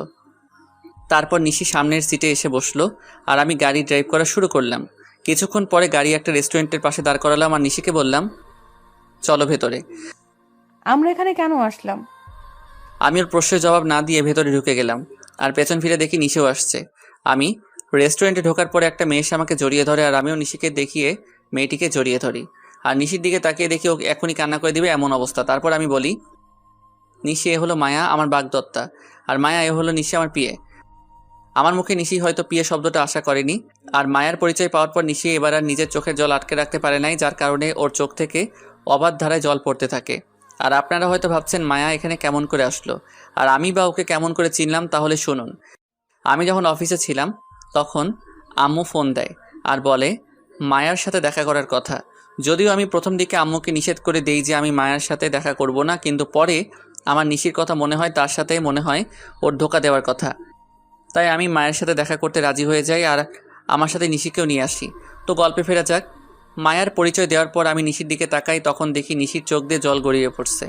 কেন জানি নিশির চোখের জল আমার সহ্য হচ্ছিল না, তাই আমি ওকে বলি, Nishi are you okay? Yes sir. তাহলে তোমার চোখে জল কেন? কই না তো, আসলে স্যার প্রচুর গরম পড়েছে তো তাই এমন মনে হচ্ছে। স্যার আপনারা বসুন, আমি ওয়াশরুম থেকে ফ্রেশ হয়ে আসছি। তারপর নিশি ওয়াশরুমে চলে যায়। ওয়াশরুমে গিয়ে নিশি জোরে কান্না করতে থাকে, কিন্তু তার এই কান্না দেখার কোনো মানুষ সেখানে উপস্থিত ছিল না, তাই হয়তো সে কান্না করতে পারছিল। নিশি কান্না জড়িত কণ্ঠে বলছিল, হে আল্লাহ, আমার সাথেই কেন এরকম হয়? ভালোই তো ছিলাম আমি ওকে ছাড়া, তবুও কেন ওকে আবার আমার জীবনে ফিরিয়ে আনলে? যখন আনলে তাহলে সে অন্য কারো হয়ে যাচ্ছে। আমি আর আমার বাচ্চা তো ভালোই ছিলাম ওকে ছাড়া, তবুও কেন এমনটা হচ্ছে? আমার বাচ্চা কি কোনোদিন তার বাবার পরিচয় আর আদর পাবে না? কিন্তু নিশি কোনোভাবেই নিজের কান্না থামাতে পারে না। কিন্তু সে তার বাচ্চার কথা ভেবে নিজেকে শক্ত করে আর বোঝায় তার বাবুর জন্য হলেও নিজেকে শক্ত রাখতে হবে। প্রায় আধা ঘন্টা পরে নিশি ওয়াশরুম থেকে বের হলো, আর রাজ তার চেহারা দেখে রীতিমতো ভয় পেয়ে গেল, কারণ তার চোখগুলো লাল হয়ে আছে, তার সাথে ফুলেও গেছে। আর মানে নিশি এতক্ষণ কান্না করছিল, কিন্তু নিশির কান্না করার তো কোনো কারণ এখানে নেই। তবুও সে কেন কান্না করছিল আমি কিছুই বুঝতে পারছিলাম না। তখন নিশি আমাদের কাছে আসলো আর চেয়ারে বসে পড়লো। আর আমি রেস্টুরেন্টের একজন স্টাফকে ডেকে খাবার অর্ডার করলাম। কিছুক্ষণ পর খাবার আসলো। আমি নিশিকে দেখানোর জন্য মায়াকে নিজের সাথে খাইয়ে দিচ্ছিলাম। আর এটা দেখে নিশি আর ঠিক থাকতে পারলো না, তার চোখগুলো আবার জলে ভরে গিয়েছিল। তাই সে এগুলো আড়াল করার জন্য বলল, স্যার আমার এখন যেতে হবে, এমনিতেও আমার অফিস টাইম শেষ হয়ে গেছে। তুমি তো কিছুই খেলে না, খাওয়া শেষ করে তারপর যাও। না স্যার, এখন আর খাইতে মন চাইছে না। ওকে তাহলে যাও। আর কাল থেকে আমার বিয়ের এঙ্গেজমেন্টের সকল কাজ শুরু করে দিও। যদি কারো সাহায্য প্রয়োজন হয় তাহলে আমাকে বইলো। ঠিক আছে স্যার, আমি এখন আসি। তারপর নিশি চলে যায় আর আমিও মায়া কিছু গল্প করতে থাকি। যদিও মায়ের সাথে কথা বলার কোনো ইচ্ছা আমার নেই, তাও আম্মুর কথা ভেবে বলছিলাম। অন্যদিকে নিশি বাড়িতে গিয়ে নিজের ছেলেকে জড়িয়ে ধরে কান্না শুরু করে দেয় আর বলতে থাকে, তোর বাবা খুব পচা, আমাকে একটুও বিশ্বাস করে না, এমনি তোকেও ভালোবাসে না, তাই তো আজ অন্য একটা মেয়েকে নিজের হাতে খাইয়ে দিচ্ছিল। কিন্তু একদিন আমাকে বলেছিল আমাকে ছাড়া আর অন্য কোনো মেয়েকে সে টাচ করবে না। এসব কথা বলছিল আর কান্না করছিল। একসময় কান্না করতে করতে নিশি ঘুমিয়ে পড়ল। আমি আর মায়া কিছুক্ষণ গল্প করার পরে রেস্টুরেন্ট থেকে বের হয়ে আসি আর মায়া তার গাড়িতে করে বাসায় চলে যায়। আমি যখনই নিজের গাড়িতে উঠতে যাব তখনই কেউ আমার নাম ধরে ডাক দেয়। পেছন ফিরে দেখি নিশির বেস্ট ফ্রেন্ড মিম। তাই আমি তাকে বলি, কেমন আছো মিম, আর দেশে কবে ফিরলে? আসলে মিম দেশের বাইরে থাকতো। ভালো আছি ভাইয়া, আর কিছুদিন হলো দেশে ফিরেছি। নিশি কেমন আছে? আর ওকে আমি ফোন দিই কিন্তু ওর ফোনটা বন্ধ দেখায় কেন? নিশি কেমন আছে সেটা নিশি হয়তো ভালো জানে। আপনার কথার মানে বুঝলাম না। আর নিশি তো আপনার স্ত্রী, তাহলে কেমন সেটা আপনি জানবেন না কেন? নিশি আমার স্ত্রী ছিল, কিন্তু এখন নেই। কি বলছেন এগুলো? আমি তো কিছুই বুঝতে পারছি না। এখানে না বোঝার তো কিছুই নেই, মানে আমি আর নিশি আলাদা হয়ে গেছি। কিন্তু কেন? আপনারা দুইজন দুজনাকে তো ভালোবাসতেন। শুনতে চাও কেন? তাহলে শোনো। তারপর আমি 1 বছর আগের সকল ঘটনা মিমকে বলি আর ওই ছবিগুলো মিমকে দেখাই। আর মিম এগুলো দেখে আমায় যে কথা বলে সেগুলো শুনে আমার পুরো শরীরটা কাঁপতে থাকে। আমি কিভাবে এমনটা করতে পারলাম এগুলো ভেবেই কান্না চলে আসে আমার। আর মিম আমায় যে কথাগুলি বলে তা হলো, আপনি কি জানেন ছেলেটা কে? ছেলেটার নাম সাজিদ এবং নিশি আর সাজিদ একে অপরকে ভালোবাসে। না, আপনি যেটা জানেন সেটা সত্যি নয়। সত্যিটা আমি আপনাকে বলছি।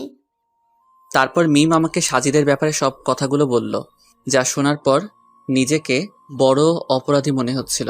মিম বলল যে আমি আর নিশি একই ভার্সিটিতে পড়তাম আর একই ডিপার্টমেন্টে, যার কারণে আমার আর ওর মধ্যে খুব ভালো বন্ধুত্ব হয়ে যায়। আমরা দুজন সবসময় একসাথেই থাকতাম।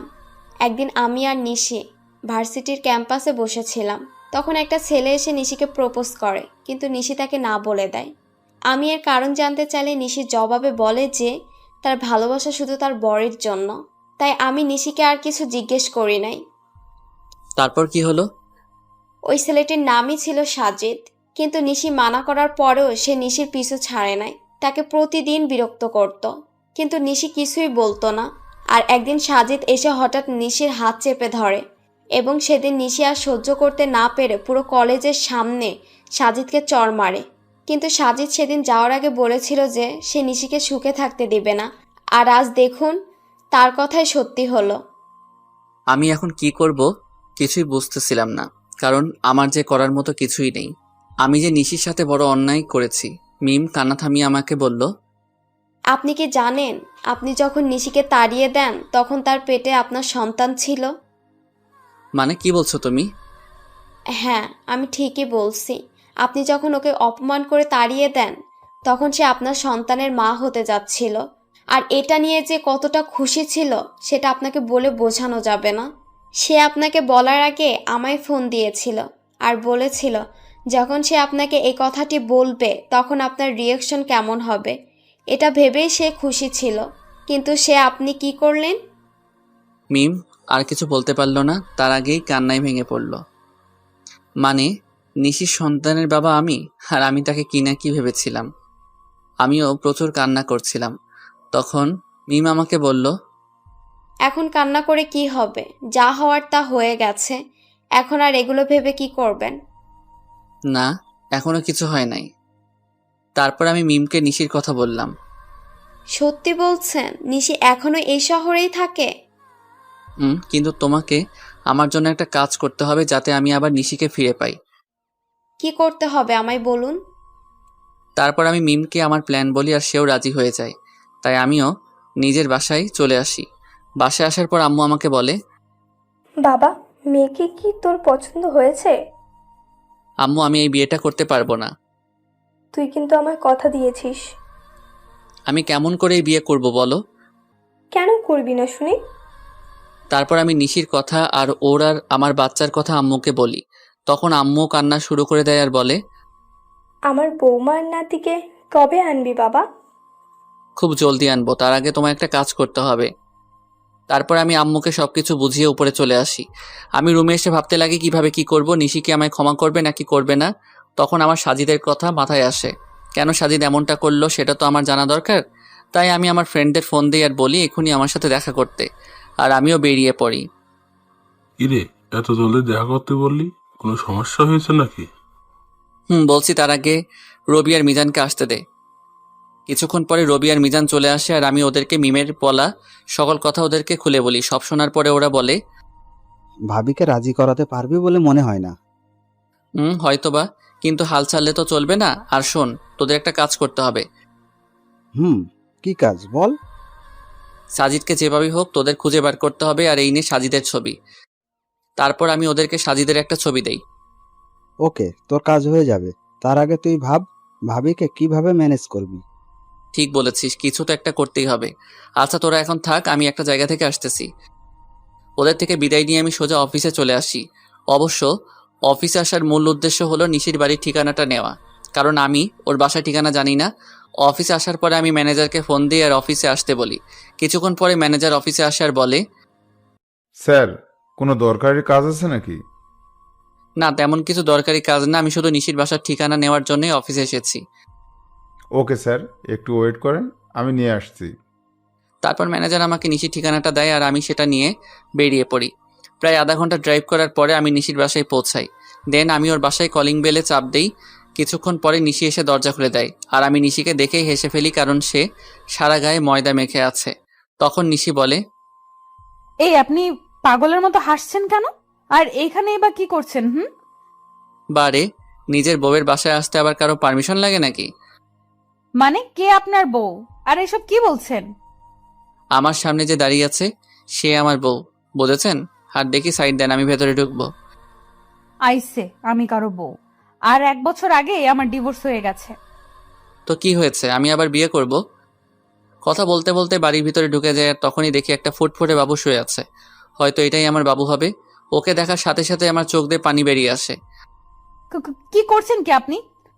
আমি এর কথার জবাব না দিয়ে বাচ্চার দিকে এগোতে থাকি, আর যখনই আমি বাচ্চাটিকে স্পর্শ করতে যাব তখনই নিশি আমাকে ধাক্কা দেয় আর বলে ওঠে, একদম আমার বাচ্চা ধরার চেষ্টা করবেন না, তাহলে কিন্তু আমার চেয়ে খারাপ আর কেউ হবে না। ও কি শুধুই তোমার বাচ্চা? ও শুধু আমার আর কারো না, তাই আপনি ওকে ছোঁয়ার চেষ্টাও করবেন না। প্লিজ নিশি, আমার বাচ্চাকে একটু কোলে নিতে দাও। আপনার বাচ্চা? হাসালেন মিস্টার রাজ? ও শুধু আমার বাবু, আর আমি ওর মা, আর আমিই ওর বাবা। নিশি প্লিজ। না, আমি ওকে কোনো অপরিচিত লোকের কাছে দিব না। তুমি কাকে অপরিচিত বলছো নিশি? তুমি জানো না আমি ওর কে হই? না, জানি না, আর জানতেও চাই না। তাই ভালোই ভালোই বলছি, এখান থেকে চলে যান, নয়তো আমার থেকে খারাপ আর কেউ হবে না। তুমি মানো নাকি না মানো, আমি ওর বাবাই, আর এটাই সত্যি। বাবা, তাই না? এই বাবার অর্থটার মানে আপনি জানেন? যে নিজের স্ত্রীকে বিলিভ না করে অন্য লোকের কথা শুনে নিজের অন্তঃসত্ত্বা স্ত্রীকে বাড়ি থেকে বাইর করে দেয়, তার কোনো বাবা হওয়ার যোগ্যতা নেই। বুঝেছেন আপনি? নিশি আমি মানছি আমি ভুল করেছি, তাই বলে কি তুমি আমাকে আমার বাচ্চা থেকে আলাদা করে দেবে? আপনি আর একবারও ওকে নিজের বাচ্চা বলবেন না। এই 1 বছর আমি ওর বাবা মা দুটোই ছিলাম, আর ভবিষ্যতেও থাকতে পারবো। প্লিজ নিশি আমাকে ক্ষমা করে দাও, এরকম ভুল আমি আর কোনোদিন করব না। এই বলে আমি ওকে নিজের বুকের মাঝে টেনে নেই। নিশি কিছুক্ষণ আমার বুকের মাঝে থেকে পরক্ষণে নিজেকে ছাড়িয়ে নেয় আর বলে, হো, বুঝেছি আপনি কেন এখানে এসেছেন। আপনি আমার শরীরটা ভোগ করতে চান, এই তো? এর আগেও একবার করেছিলেন, তাই না? ওকে, আমি নিজেই আমার সব বিলিয়ে দিচ্ছি, তবুও আপনি আমার আর আমার সন্তানের মাঝে আসবেন না। বলেই নিজের শাড়ির আঁচল নিচে ফেলে দিল আর বলল, নিন, শুরু করুন। আমি এবার নিজের রাগকে কন্ট্রোল করতে না পেরে নিশির গালে জোরে একটা চড় মারি আর বলি, তুমি এমনটা ভাবলে কি করে নিশি? তুমি আজ পর্যন্ত এই চিনলে? ঠিক আছে, তুমি যখন বলছো তবে আমি তোমাদের জীবন থেকে অনেক দূরে চলে যাব। তার আগে প্লিজ একবার আমার ছেলেকে আমার কোলে দাও। নিশি কিছুক্ষণ কি যেন একটা ভাবলো, তারপর বলল, শুধু একবার, তার বেশি নয়। তারপর আমি আমার ছেলেকে কোলে তুলে নিলাম, আর ওকে কোলে নেওয়ার পর যেন মনে হলো পুরো পৃথিবীর সুখ আমার কোলের মাঝে আবদ্ধ হয়েছে। কিন্তু এটা বেশি সময় স্থায়ী হলো না। নিশি আমার কোল থেকে বাচ্চাকে কেড়ে নিয়ে বলল, এবার যান, আর কোনোদিন এখানে আসবেন না। আমি কিছু বললাম না, শুধু বললাম নিজেরও বাবুর খেয়াল রেখো। তারপর সেখান থেকে চলে আসলাম। নিশির বাসা থেকে বের হয়ে রাস্তায় আসলাম আর ভাবতে লাগলাম, নিশি আমাকে এতটুকু বিশ্বাস করে না। ও কেমন করে ভাবতে পারলো যে আমি ওর শরীরকে, না, নিশির সামনে আমি আর কোনোদিন যাব না। নিশিও তো এটাই চাই। তবে তাই হোক। এমন সময় রবির ফোন আসে আর ও বলে, কিরে রাজ, কোথায় আছিস? তোকে সেই কখন থেকে ফোন দিয়ে যাচ্ছি। তুই আমার অফিসে এক্ষুনি আয়, আর সাথে করে একজন উকিলকেও নিয়ে আসিস। আমি না হয় আসবো, তবে উকিলকে কেন নিয়ে আসবো তাই তো বলবি। এত কথা না বলে তোকে যা বলছি তুই তাই কর। এই বলে আমি ফোন কেটে দেই আর নিজের অফিসে চলে আসি। কিছুক্ষণ পরে রবি আর উকিল আসে, তখন আমি বলি, উকিল সাহেব, আমি একটা উইল করতে চাই। বলুন, কিসের উইল করবেন? আমি এই কোম্পানির অর্ধেক আমার ছেলে আর বাকি অর্ধেক আমার স্ত্রীর নামে করে দিতে চাই, আর সেটা আজ রাতের মধ্যেই। কি বলছিস কি এসব? তোর মাথাটা কি ঠিক আছে? আমি ঠিক বলছি, আর আমার মাথাও ঠিক আছে। যেহেতু আমার আব্বুর আলাদা কোম্পানি আছে, তাই কোনো প্রবলেম নাই। ওকে, আপনি যখন বলছেন তখন তাই হোক। তারপর উকিল সাহেব সকল ফর্মালিটি পূরণ করে দেয়, আর আমি ম্যানেজারকে ফোন করে বলে দেই যে নিশি এখন থেকে এই কোম্পানির মালিক। তারপর আমি রবিকে বলি, রবি আমার জন্য যত তাড়াতাড়ি পারিস একটা লন্ডনের ফ্লাইটের টিকিট বুক করে দে, আর সেটা আজ রাতের মধ্যে হলেই ভালো হয়। মানে তুই লন্ডনের টিকিট কি করবি? আমি এদেশে আর থাকবো না, তাই লন্ডনে যাব। কিন্তু কোনো কিন্তু নয়, আর হ্যাঁ, কেউ যেন জানতে না পারে আমি কোথায় আছি। তুই কাউকে বলবি, এটা আমার কসম। ঠিক আছে। তারপর রবি একটা টিকিটের ব্যবস্থা করে দেয় আর আমাকে এয়ারপোর্টে থুতেও যায় আর বলে, ওখানে পৌঁছে আমাকে ফোন দিবি, আর আমার সাথে যোগাযোগ বন্ধ করবি না কিন্তু। করব। এবার আমি ওকে জড়িয়ে ধরে কান্না করতে থাকি। কিছুক্ষণ পরে আমার ফ্লাইট, তাই আমি প্লেনে গিয়ে বসি, আর প্লেনও টেক অফ করে। যেহেতু আমি লন্ডন থেকে লেখাপড়া শেষ করেছি, তাই এখানে আমার অনেক ফ্রেন্ডই আছে, তাই আমি সেখানে পৌঁছে আমার এক ফ্রেন্ডকে কল দিই, আর সে আমাকে এয়ারপোর্ট থেকে পিক করে নিয়ে যায়। আমার ফ্রেন্ডের লন্ডনে একটা কোম্পানি আছে, তাই সে আমাকে সেখানে কাজ দেয়। আমি লন্ডনে এসেছি 2 দিন হলো, এর মধ্যে শুধু রবির সাথে কথা হয়েছে। অন্যদিকে নিশি প্রায় 2 দিন হলো অফিসে যায় না, আর সে একদিন বিকেলে তার ছেলেকে নিয়ে বাইরে ঘুরতে বের হয়, আর তখনই তার মিমের সাথে দেখা হয়। আর মিম নিশিকে দেখা মাত্র জড়িয়ে ধরে কান্না শুরু করে দেয়। এভাবে কিছুক্ষণ দুজন কান্না করতে থাকে। তারপর মিম নিশির কোলে বাবু দেখে বলল, এটাই বুঝি আমার পুস্কু? রে। দেখতে তো একেবারে ওর বাবার মতো হয়েছে। প্লিজ মিম, ওর নামটা আর বলবি না।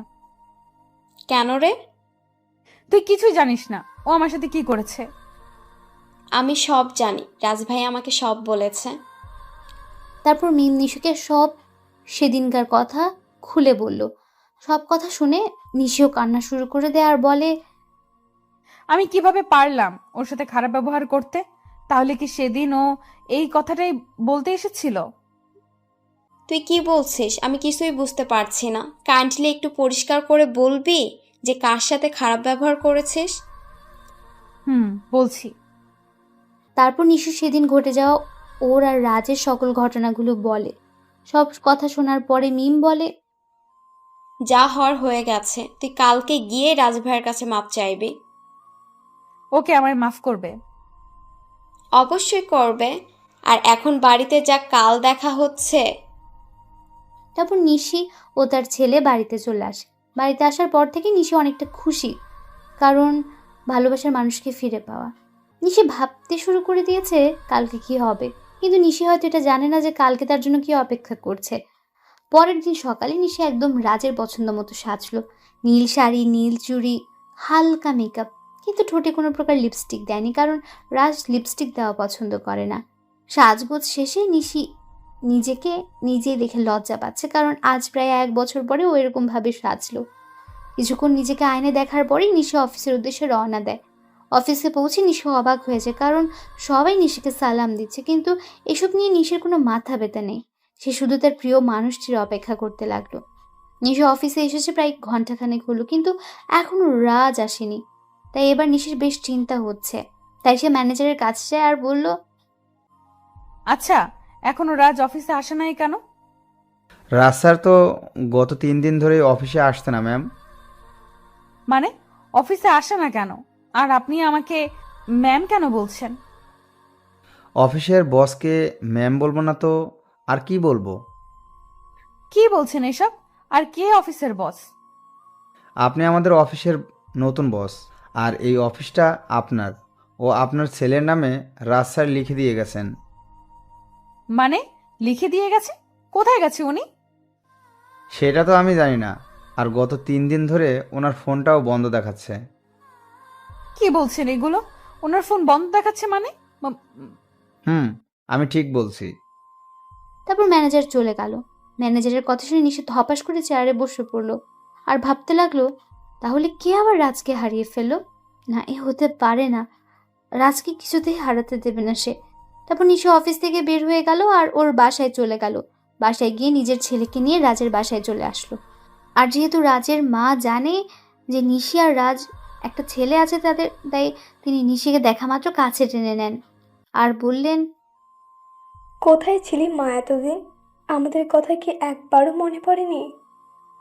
মা, মনে তো অনেক পড়েছে, কিন্তু আসার অধিকারটা ছিল না।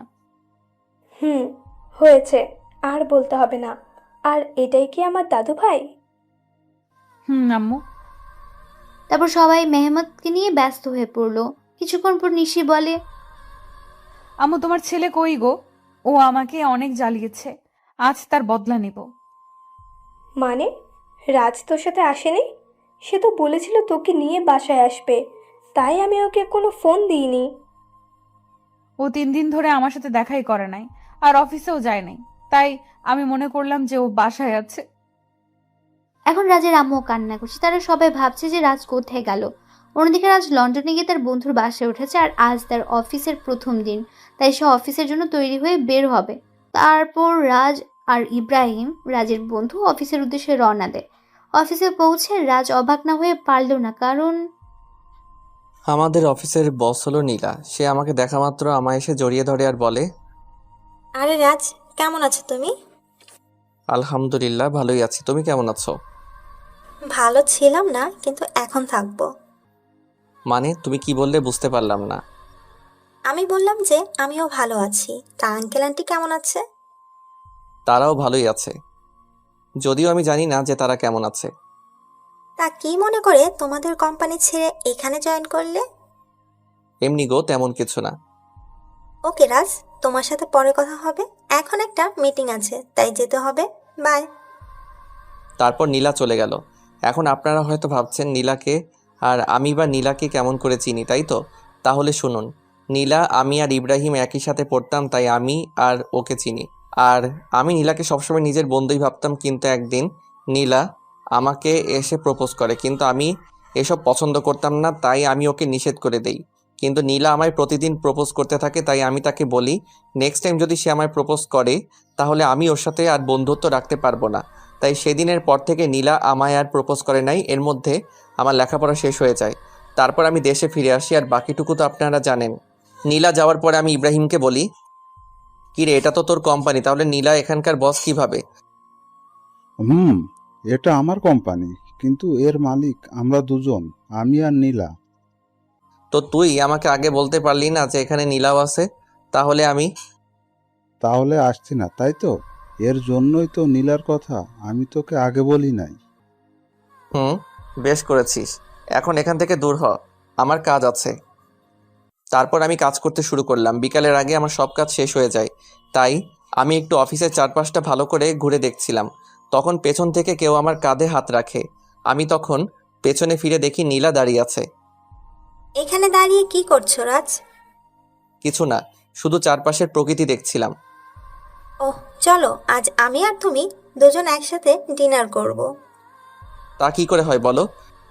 সব হয়। বলে এক প্রকার জোর করে গাড়িতে বসিয়ে দেয়।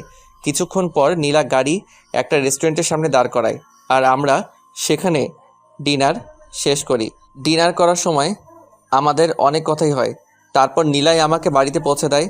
বাড়িতে আসার পরে আমি সোজা ওয়াশরুমে চলে যাই, আর কিছুক্ষণ পরে ফ্রেশ হয়ে বেরিয়ে আসি। আর তখনই আমার রবির কথা মনে হয়। আজ সারাদিন ওকে একবারও ফোন দেওয়া হয়নি, তাই আমি দেরি না করে ওকে ফোন দেই। কিন্তু ফোন দেওয়ার পর রবি যা বলে তা শোনার জন্য আমি মোটেও প্রস্তুত ছিলাম না। কেমন আছিস ভাই? এই তো ভালোই আছি, তুই কেমন আছিস? আমিও ভালো আছি। আমার বাড়ির সবাই কেমন আছে? কেউ ভালো নেই। তুই যাওয়ার পরে সবাই কেমন যেন হয়ে গেছে, আর আন্টি তোর জন্য প্রায় পাগল হয়ে গেছে। তুই ফিরে আয় ভাই। সময় হলে আমি ফিরে আসবো। আর নিশি আর আমার বাবু কেমন আছে রে? নিশি তো... রবি নিশির ব্যাপারে কিছু বলতে যাবে, তার আগে আমি বলি, বাদ দে নিশির কথা, তুই ভালো থাকিস আর আমার পরিবারকেও দেখে রাখিস। এই কথাগুলো বলেই আমি ফোন কেটে দেই।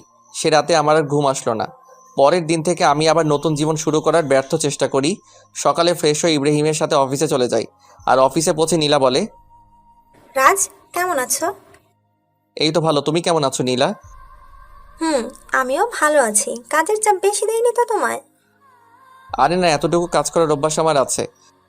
ও আচ্ছা, তোমার কাজ শেষ হলে আমি আর তুমি এক জায়গায় যাব, কেমন? সেটা না হয় যাবো, কিন্তু যাবেটা কোথায়? সেটা গেলেই দেখতে পারবে। আমিও আর বেশি না ভেবে কাজে মন দিলাম। আর কাজ করতে করতে কখন বিকেল হয়ে গেছে জানতেই পারি নাই। তখন হঠাৎ নীলা এসে বলল, কি গো, তোমার হলো? আর একটু আছে, তুমি দাঁড়াও। আমি আর দাঁড়াতে পারছি না, তুমি আমার সাথে চলো, আমি এই কাজটা অন্য কাউকে দিয়ে করাচ্ছি। বলে নীলা আমার কাজটা একজনকে দিয়ে আমাকে জোর করে বাইরে নিয়ে আসে। আমাকে বাইরে নিয়ে আসার পর নীলা বলে, তুমি গাড়িতে বসো, আমি আসছি। তারপর নীলা আবার অফিসের মধ্যে চলে যায়, আর আমি গাড়িতে উঠে বসি। কিছুক্ষণ পরে নীলা বের হয়ে আসে আর গাড়িতে উঠে গাড়ি ড্রাইভ করে। কিছুক্ষণ ড্রাইভ করার পরে আমরা একটা বড় বাড়ির সামনে এসে দাঁড়াই, আর নীলা বলে, রাত চলো। এটা আমায় কোথায় নিয়ে এলে? ভেতরে গেলেই দেখতে পারবে। তারপর আমি নীলার পিছু পিছু ভেতরে যাই। আর ভেতরে গিয়ে আমি অবাক হয়ে যাই, কারণ ভেতরে নীলার বাবা মা বসা ছিল। তার মানে এটা নীলাদের বাড়ি। তখন আমি বললাম, কেমন আছেন আঙ্কেল? কেমন আছেন আন্টি? ভালো বাবা, তুমি কেমন আছো? জি আন্টি, আমিও ভালো আছি। তারপর আরও অনেক কথা বললাম, আর খাওয়া দাওয়াও এখানেই করলাম। নীলা রাতে আমাকে ইব্রাহিমের বাসায় ধুয়ে যায়, তাই আমিও ফ্রেশ হয়ে ঘুমিয়ে পড়ি। এভাবেই 5টা বছর পার হয়ে যায়। আর এই 5 বছরে নিশির জন্য আমার ভালোবাসায় এতটুকু কমে নাই, বরং বেড়েছে। তো প্রতিদিনের মতো আজও অফিসে গেলাম। আর অফিসে পৌঁছানোর পর নীলা আমার কাছে এসে বলল, শোনো রাজ, আমরা আগামীকাল বাংলাদেশে যাব, সেখানে একটা মিটিং আছে, আর আমার সাথে তুমিও যাবে। তাই তোমার যা যা প্রয়োজন তুমি আজ বাসায় গিয়ে প্যাকিং করে নাও, আর কাল সকালে আমাদের ফ্লাইট। ওকে ঠিক আছে। কেন জানি আমি ওকে মানা করতে পারলাম না। হয়তো অনেক দিন পর দেশে ফিরবো, এর জন্যই সেদিনকার মতো অফিস করে বাসায় চলে আসলাম। তারপর আমি আমার কিছু জিনিস প্যাকিং করে রাখলাম। পরের দিন সকালেই আমি আর নীলা বাংলাদেশে চলে আসলাম। আর আমি ওখানকার যে কোম্পানির সাথে মিটিং হবে সেখানে গেলাম। আমি সেখানে গিয়ে আরও বেশি অবাক হয়ে যাই, কারণ এটা আর কারো না, আমার বাবার কোম্পানি, যার সাথে আমাদের মিটিং হবে। আমি কি করব তাই ভেবে পাচ্ছিলাম না। একবার মনে করলাম যে মিটিংটা অ্যাটেন্ড করব না, কিন্তু পরক্ষণে কী যেন হলো, আমি মিটিং প্লেসে চলে গেলাম। সেখানে গিয়ে আমি দেখি আমার বাবা একটা চেয়ারে বসা আছে, আর তার চেহারাটা কেমন যেন শুকিয়ে গেছে। তো আমি সেখানে গিয়ে সবার সাথে মত বিনিময় করলাম। আর আমি যখনই বাবার কাছে গেলাম, তখন বাবা আমাকে দেখা মাত্র জড়িয়ে ধরল আর বলল, কোথায় ছিলি বাবা এতদিন? আমাদের কথা কি তোর একটুও মনে পড়ে নাই? বাবা, অনেক মনে পড়েছে, কিন্তু আমি যে অপারগ ছিলাম। এখন আমার সাথে তুই বাসায় যাবি। তোকে দেখলে তোর আম্মু অনেক খুশি হবে। আব্বু, আমি যাব, তার আগে মিটিংটা শেষ করে নেই। সত্যি বলছিস তো? সত্যি। এতক্ষণ সবাই আমাদের দিকে তাকিয়েছিল আর বোঝার চেষ্টা করছিল যে কি হচ্ছে এগুলো। এমনি নীলাও অবাক হয়ে গিয়েছে, কারণ সেও আমার বাবাকে চিনে না। তাই সে আমার কাছে এসে বলল, তুমি বিজনেসম্যান নাজমুল সাহেবের ছেলে? হুম।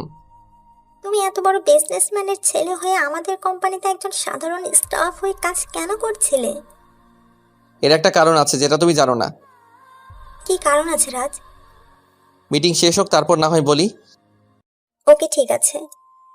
নীলার অবাক হওয়াই স্বাভাবিক, কারণ এই 5 বছরে আমি নীলাকে একবারের জন্য আমার আসল পরিচয়টা বলি নাই, যদিও সে জানতো আমাদের একটা কোম্পানি আছে।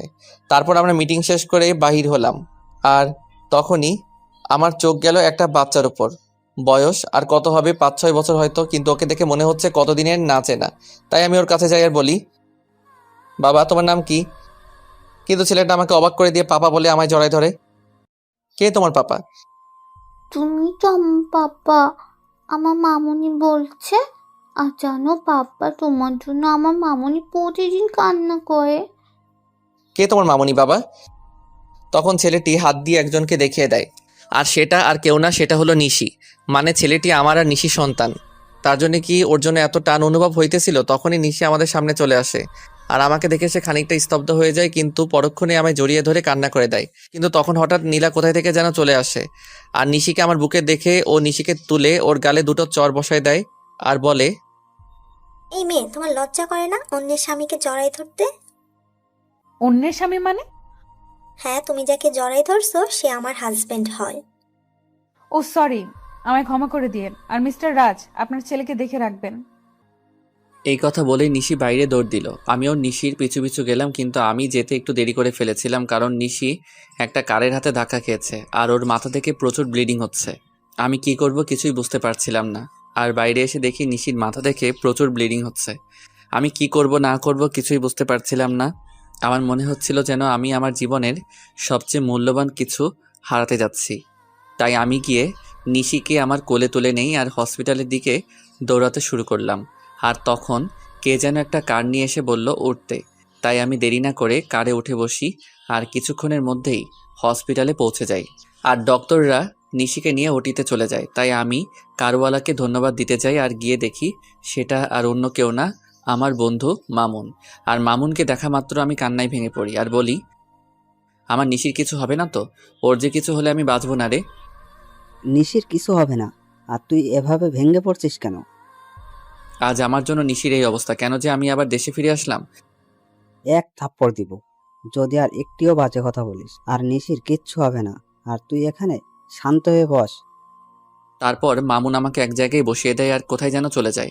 কিছুক্ষণ পরে দেখি মামুন আমার ছেলেকে নিয়ে আসছে, আর ও আমাকে দেখে বলে, বাবা, মাম্মাম, ও মাম্মামি কি হয়েছে? তোমার মাম্মামের কিছু হয়নি বাবা, তুমি আমার কাছে এসো তো। তারপর আমি আমার ছেলেকে বুকের মাঝে জড়াই ধরি। কিছুক্ষণ পরে ডক্টর ওটি থেকে বাহির হয় আর বলে, আপনাদের ভাগ্য অনেক ভালো বলতে হবে, নয়তো রোগীকে যে অবস্থায় এখানে আনা হয়েছে, আমরা তো মনে করেছিলাম ওনাকে বাঁচানো সম্ভব হবে না, কিন্তু আল্লাহর অশেষ রহমতে উনি এখন সুস্থ আছে। আপনাকে অনেক ধন্যবাদ ডক্টর সাহেব, আমার নিশিকে ফিরিয়ে দেওয়ার জন্য। আরে এটা তো আমাদের কর্তব্য। আমি কি ওর সাথে দেখা করতে পারি? না, আপনি 6 ঘন্টা পরে ওনার সঙ্গে দেখা করতে পারবেন, আর তাছাড়া ওনার এখন সেন্স নেই। ওকে ডক্টর। ডক্টরের সাথে কথা শেষ করে এসে আমি আমার ছেলের কাছে বসি। আমি আর আমার ছেলে বসে আছি, তখন কেউ পেছন থেকে আমার নাম ধরে ডাক দেয়। তাই আমি পেছনে তাকাই কে ডাকছে দেখার জন্য। তখন দেখতে পাই আব্বু আর আম্মু দাঁড়ায় আছে। আর আম্মু আমাকে দেখে আর স্থির থাকতে পারলো না, আমার কাছে এসে কান্না শুরু করে দিল আর বলল, কোথায় ছিলি বাবা এতদিন? আমাদের কথা কি তোর একটুও মনে পড়ে না? আম্মু, মনে তো সবসময় পড়তো, কিন্তু আসার উপায় ছিল না। আর এই যে দেখো আমি এসে গেছি, আর কোথাও যাব না। সত্যি তো? সত্যি। তখন একজন নার্স এসে খবর দিল যে নিশির সেন্স পেয়েছে। তাই আমি আর দেরি না করে নিশির কেবিনে ঢুকে গেলাম। আমার পিছু পিছু বাকি সবাইও চলে এসেছে, কিন্তু নিশি আমাকে দেখে তার মুখটা অন্যদিকে ঘুরিয়ে নিল। সবাই নিশির সাথে কথা বলছে, আর নিশি সেগুলোর উত্তর শুধু হ্যাঁ অথবা নাতে দিচ্ছে, কিন্তু সে আমার দিকে একবারও তাকাচ্ছে না। এতে আমার অনেকটাই খারাপ লাগে। তাই আমি সবাইকে বলি, আমি আর নিশিকে একা কথা বলতে চাই, তাই প্লিজ সবাই যদি একটু বাইরে যেতে। অবশ্যই। তারপর সবাই বাইরে চলে যায়, আর আমি নিশির পাশে গিয়ে বসি, আর ওর হাত আমার হাতের মুঠোর মধ্যে নেই, আর বলি, নিশি আমি সরি। কথা বলবেন আমার সাথে? ঠিক আছে, তাহলে আমি চলে যাচ্ছি। আমি যখন উঠতে যাব তখন নিশি আমার হাতটা ধরে ফেলে, আর আমি ওর দিকে তাকিয়ে দেখেও কান্না করছে। আরে পাগলি, কান্না করছো কেন? খুব খারাপ, শুধু আমায় কষ্ট দেন। বুঝলাম মনের ভিতর অনেক অভিমান জমা হয়ে আছে। গো, আমি খুব খারাপ, আর আমি ওয়াদা করছি আজকের পর থেকে তোমায় আর কখনো কষ্ট দিব না। এইভাবে বললে আমি বিলিভ করব না। তাহলে কিভাবে বলবো? কান ধরে বলেন। ওকে শোনাবো, এই তো কান ধরলাম। ওই ফাজিল, আমি কি আমার কান ধরতে বলেছি নাকি? তো কি হলো? আর ছেড়ে যাবে না তো? কখনো না। পাগলিটাও আমার বুকের মধ্যে মিশে গেল। ঠিক তখনই নীলা কেবিনে আসলো, আর নিশি নীলাকে দেখা মাত্র আমাকে আরো শক্ত করে জড়িয়ে ধরলো। ওর মতে ও যদি আমায় ছেড়ে দিলেই হারিয়ে যাব। ভয় পেও না নিশি, আমি তো শুধু ক্ষমা চাইতে এসেছি। আসলে আমি জানতাম না যে রাজ তোমার কে হয়, তাই ওই কথাগুলো বলে ফেলেছিলাম। It's okay. Thank you Nishi, and goodbye. বলে নীলা চলে যায়। তখন আমি নিশিকে বলি, বাবু তুমি এখন রেস্ট নাও, তুমি এখন অনেকটাই উইক। তারপর নিশি আমার হাতটা ধরে বাচ্চাদের মতো ঘুমিয়ে পড়ে। প্রায় 15 দিন পর নিশিকে রিলিজ দেওয়া হয়, আর নিশির পুরোপুরি সুস্থ হতে প্রায় 1 মাস সময় লাগে। আর এই 1 মাস কেটেছে নিশির সাথে দুষ্টমি করতে করতে। একদিন রাতে আমি আর নিশি ছাদে বসেছিলাম, তখন নিশির কি যেন মনে হলো, আর সে আমার কোলের উপরে উঠে এসে বসলো, আর আমার গাল জড়ায় ধরে বলল, আমার একটা ফুটফুটে মেয়ে চাই, দিবেন? দিব। ও আমি ওর ঘাড়ে আমার নাক ডুবিয়ে গন্ধ নিচ্ছি, আর কথাগুলো বলছিলাম কেমন যেন নেশা ধরানো গন্ধ। তখন নিশি হঠাৎ করে ওর দুহাত দিয়ে আমার মাথা উঁচু করে ওর ঠোঁট আর আমার ঠোঁট এক করে দেয়, আর পাগলের মতো চুষতে থাকে। নিশির এমন কাজ দেখে আমি খানিকটা অবাক হলেও পরক্ষণেই নিজেকে সামলে নেই, আর ওর কোমরটা জড়িয়ে ধরে নিজের দিকে টেনে আনি, আর ওর ঠোঁট চুষতে থাকি।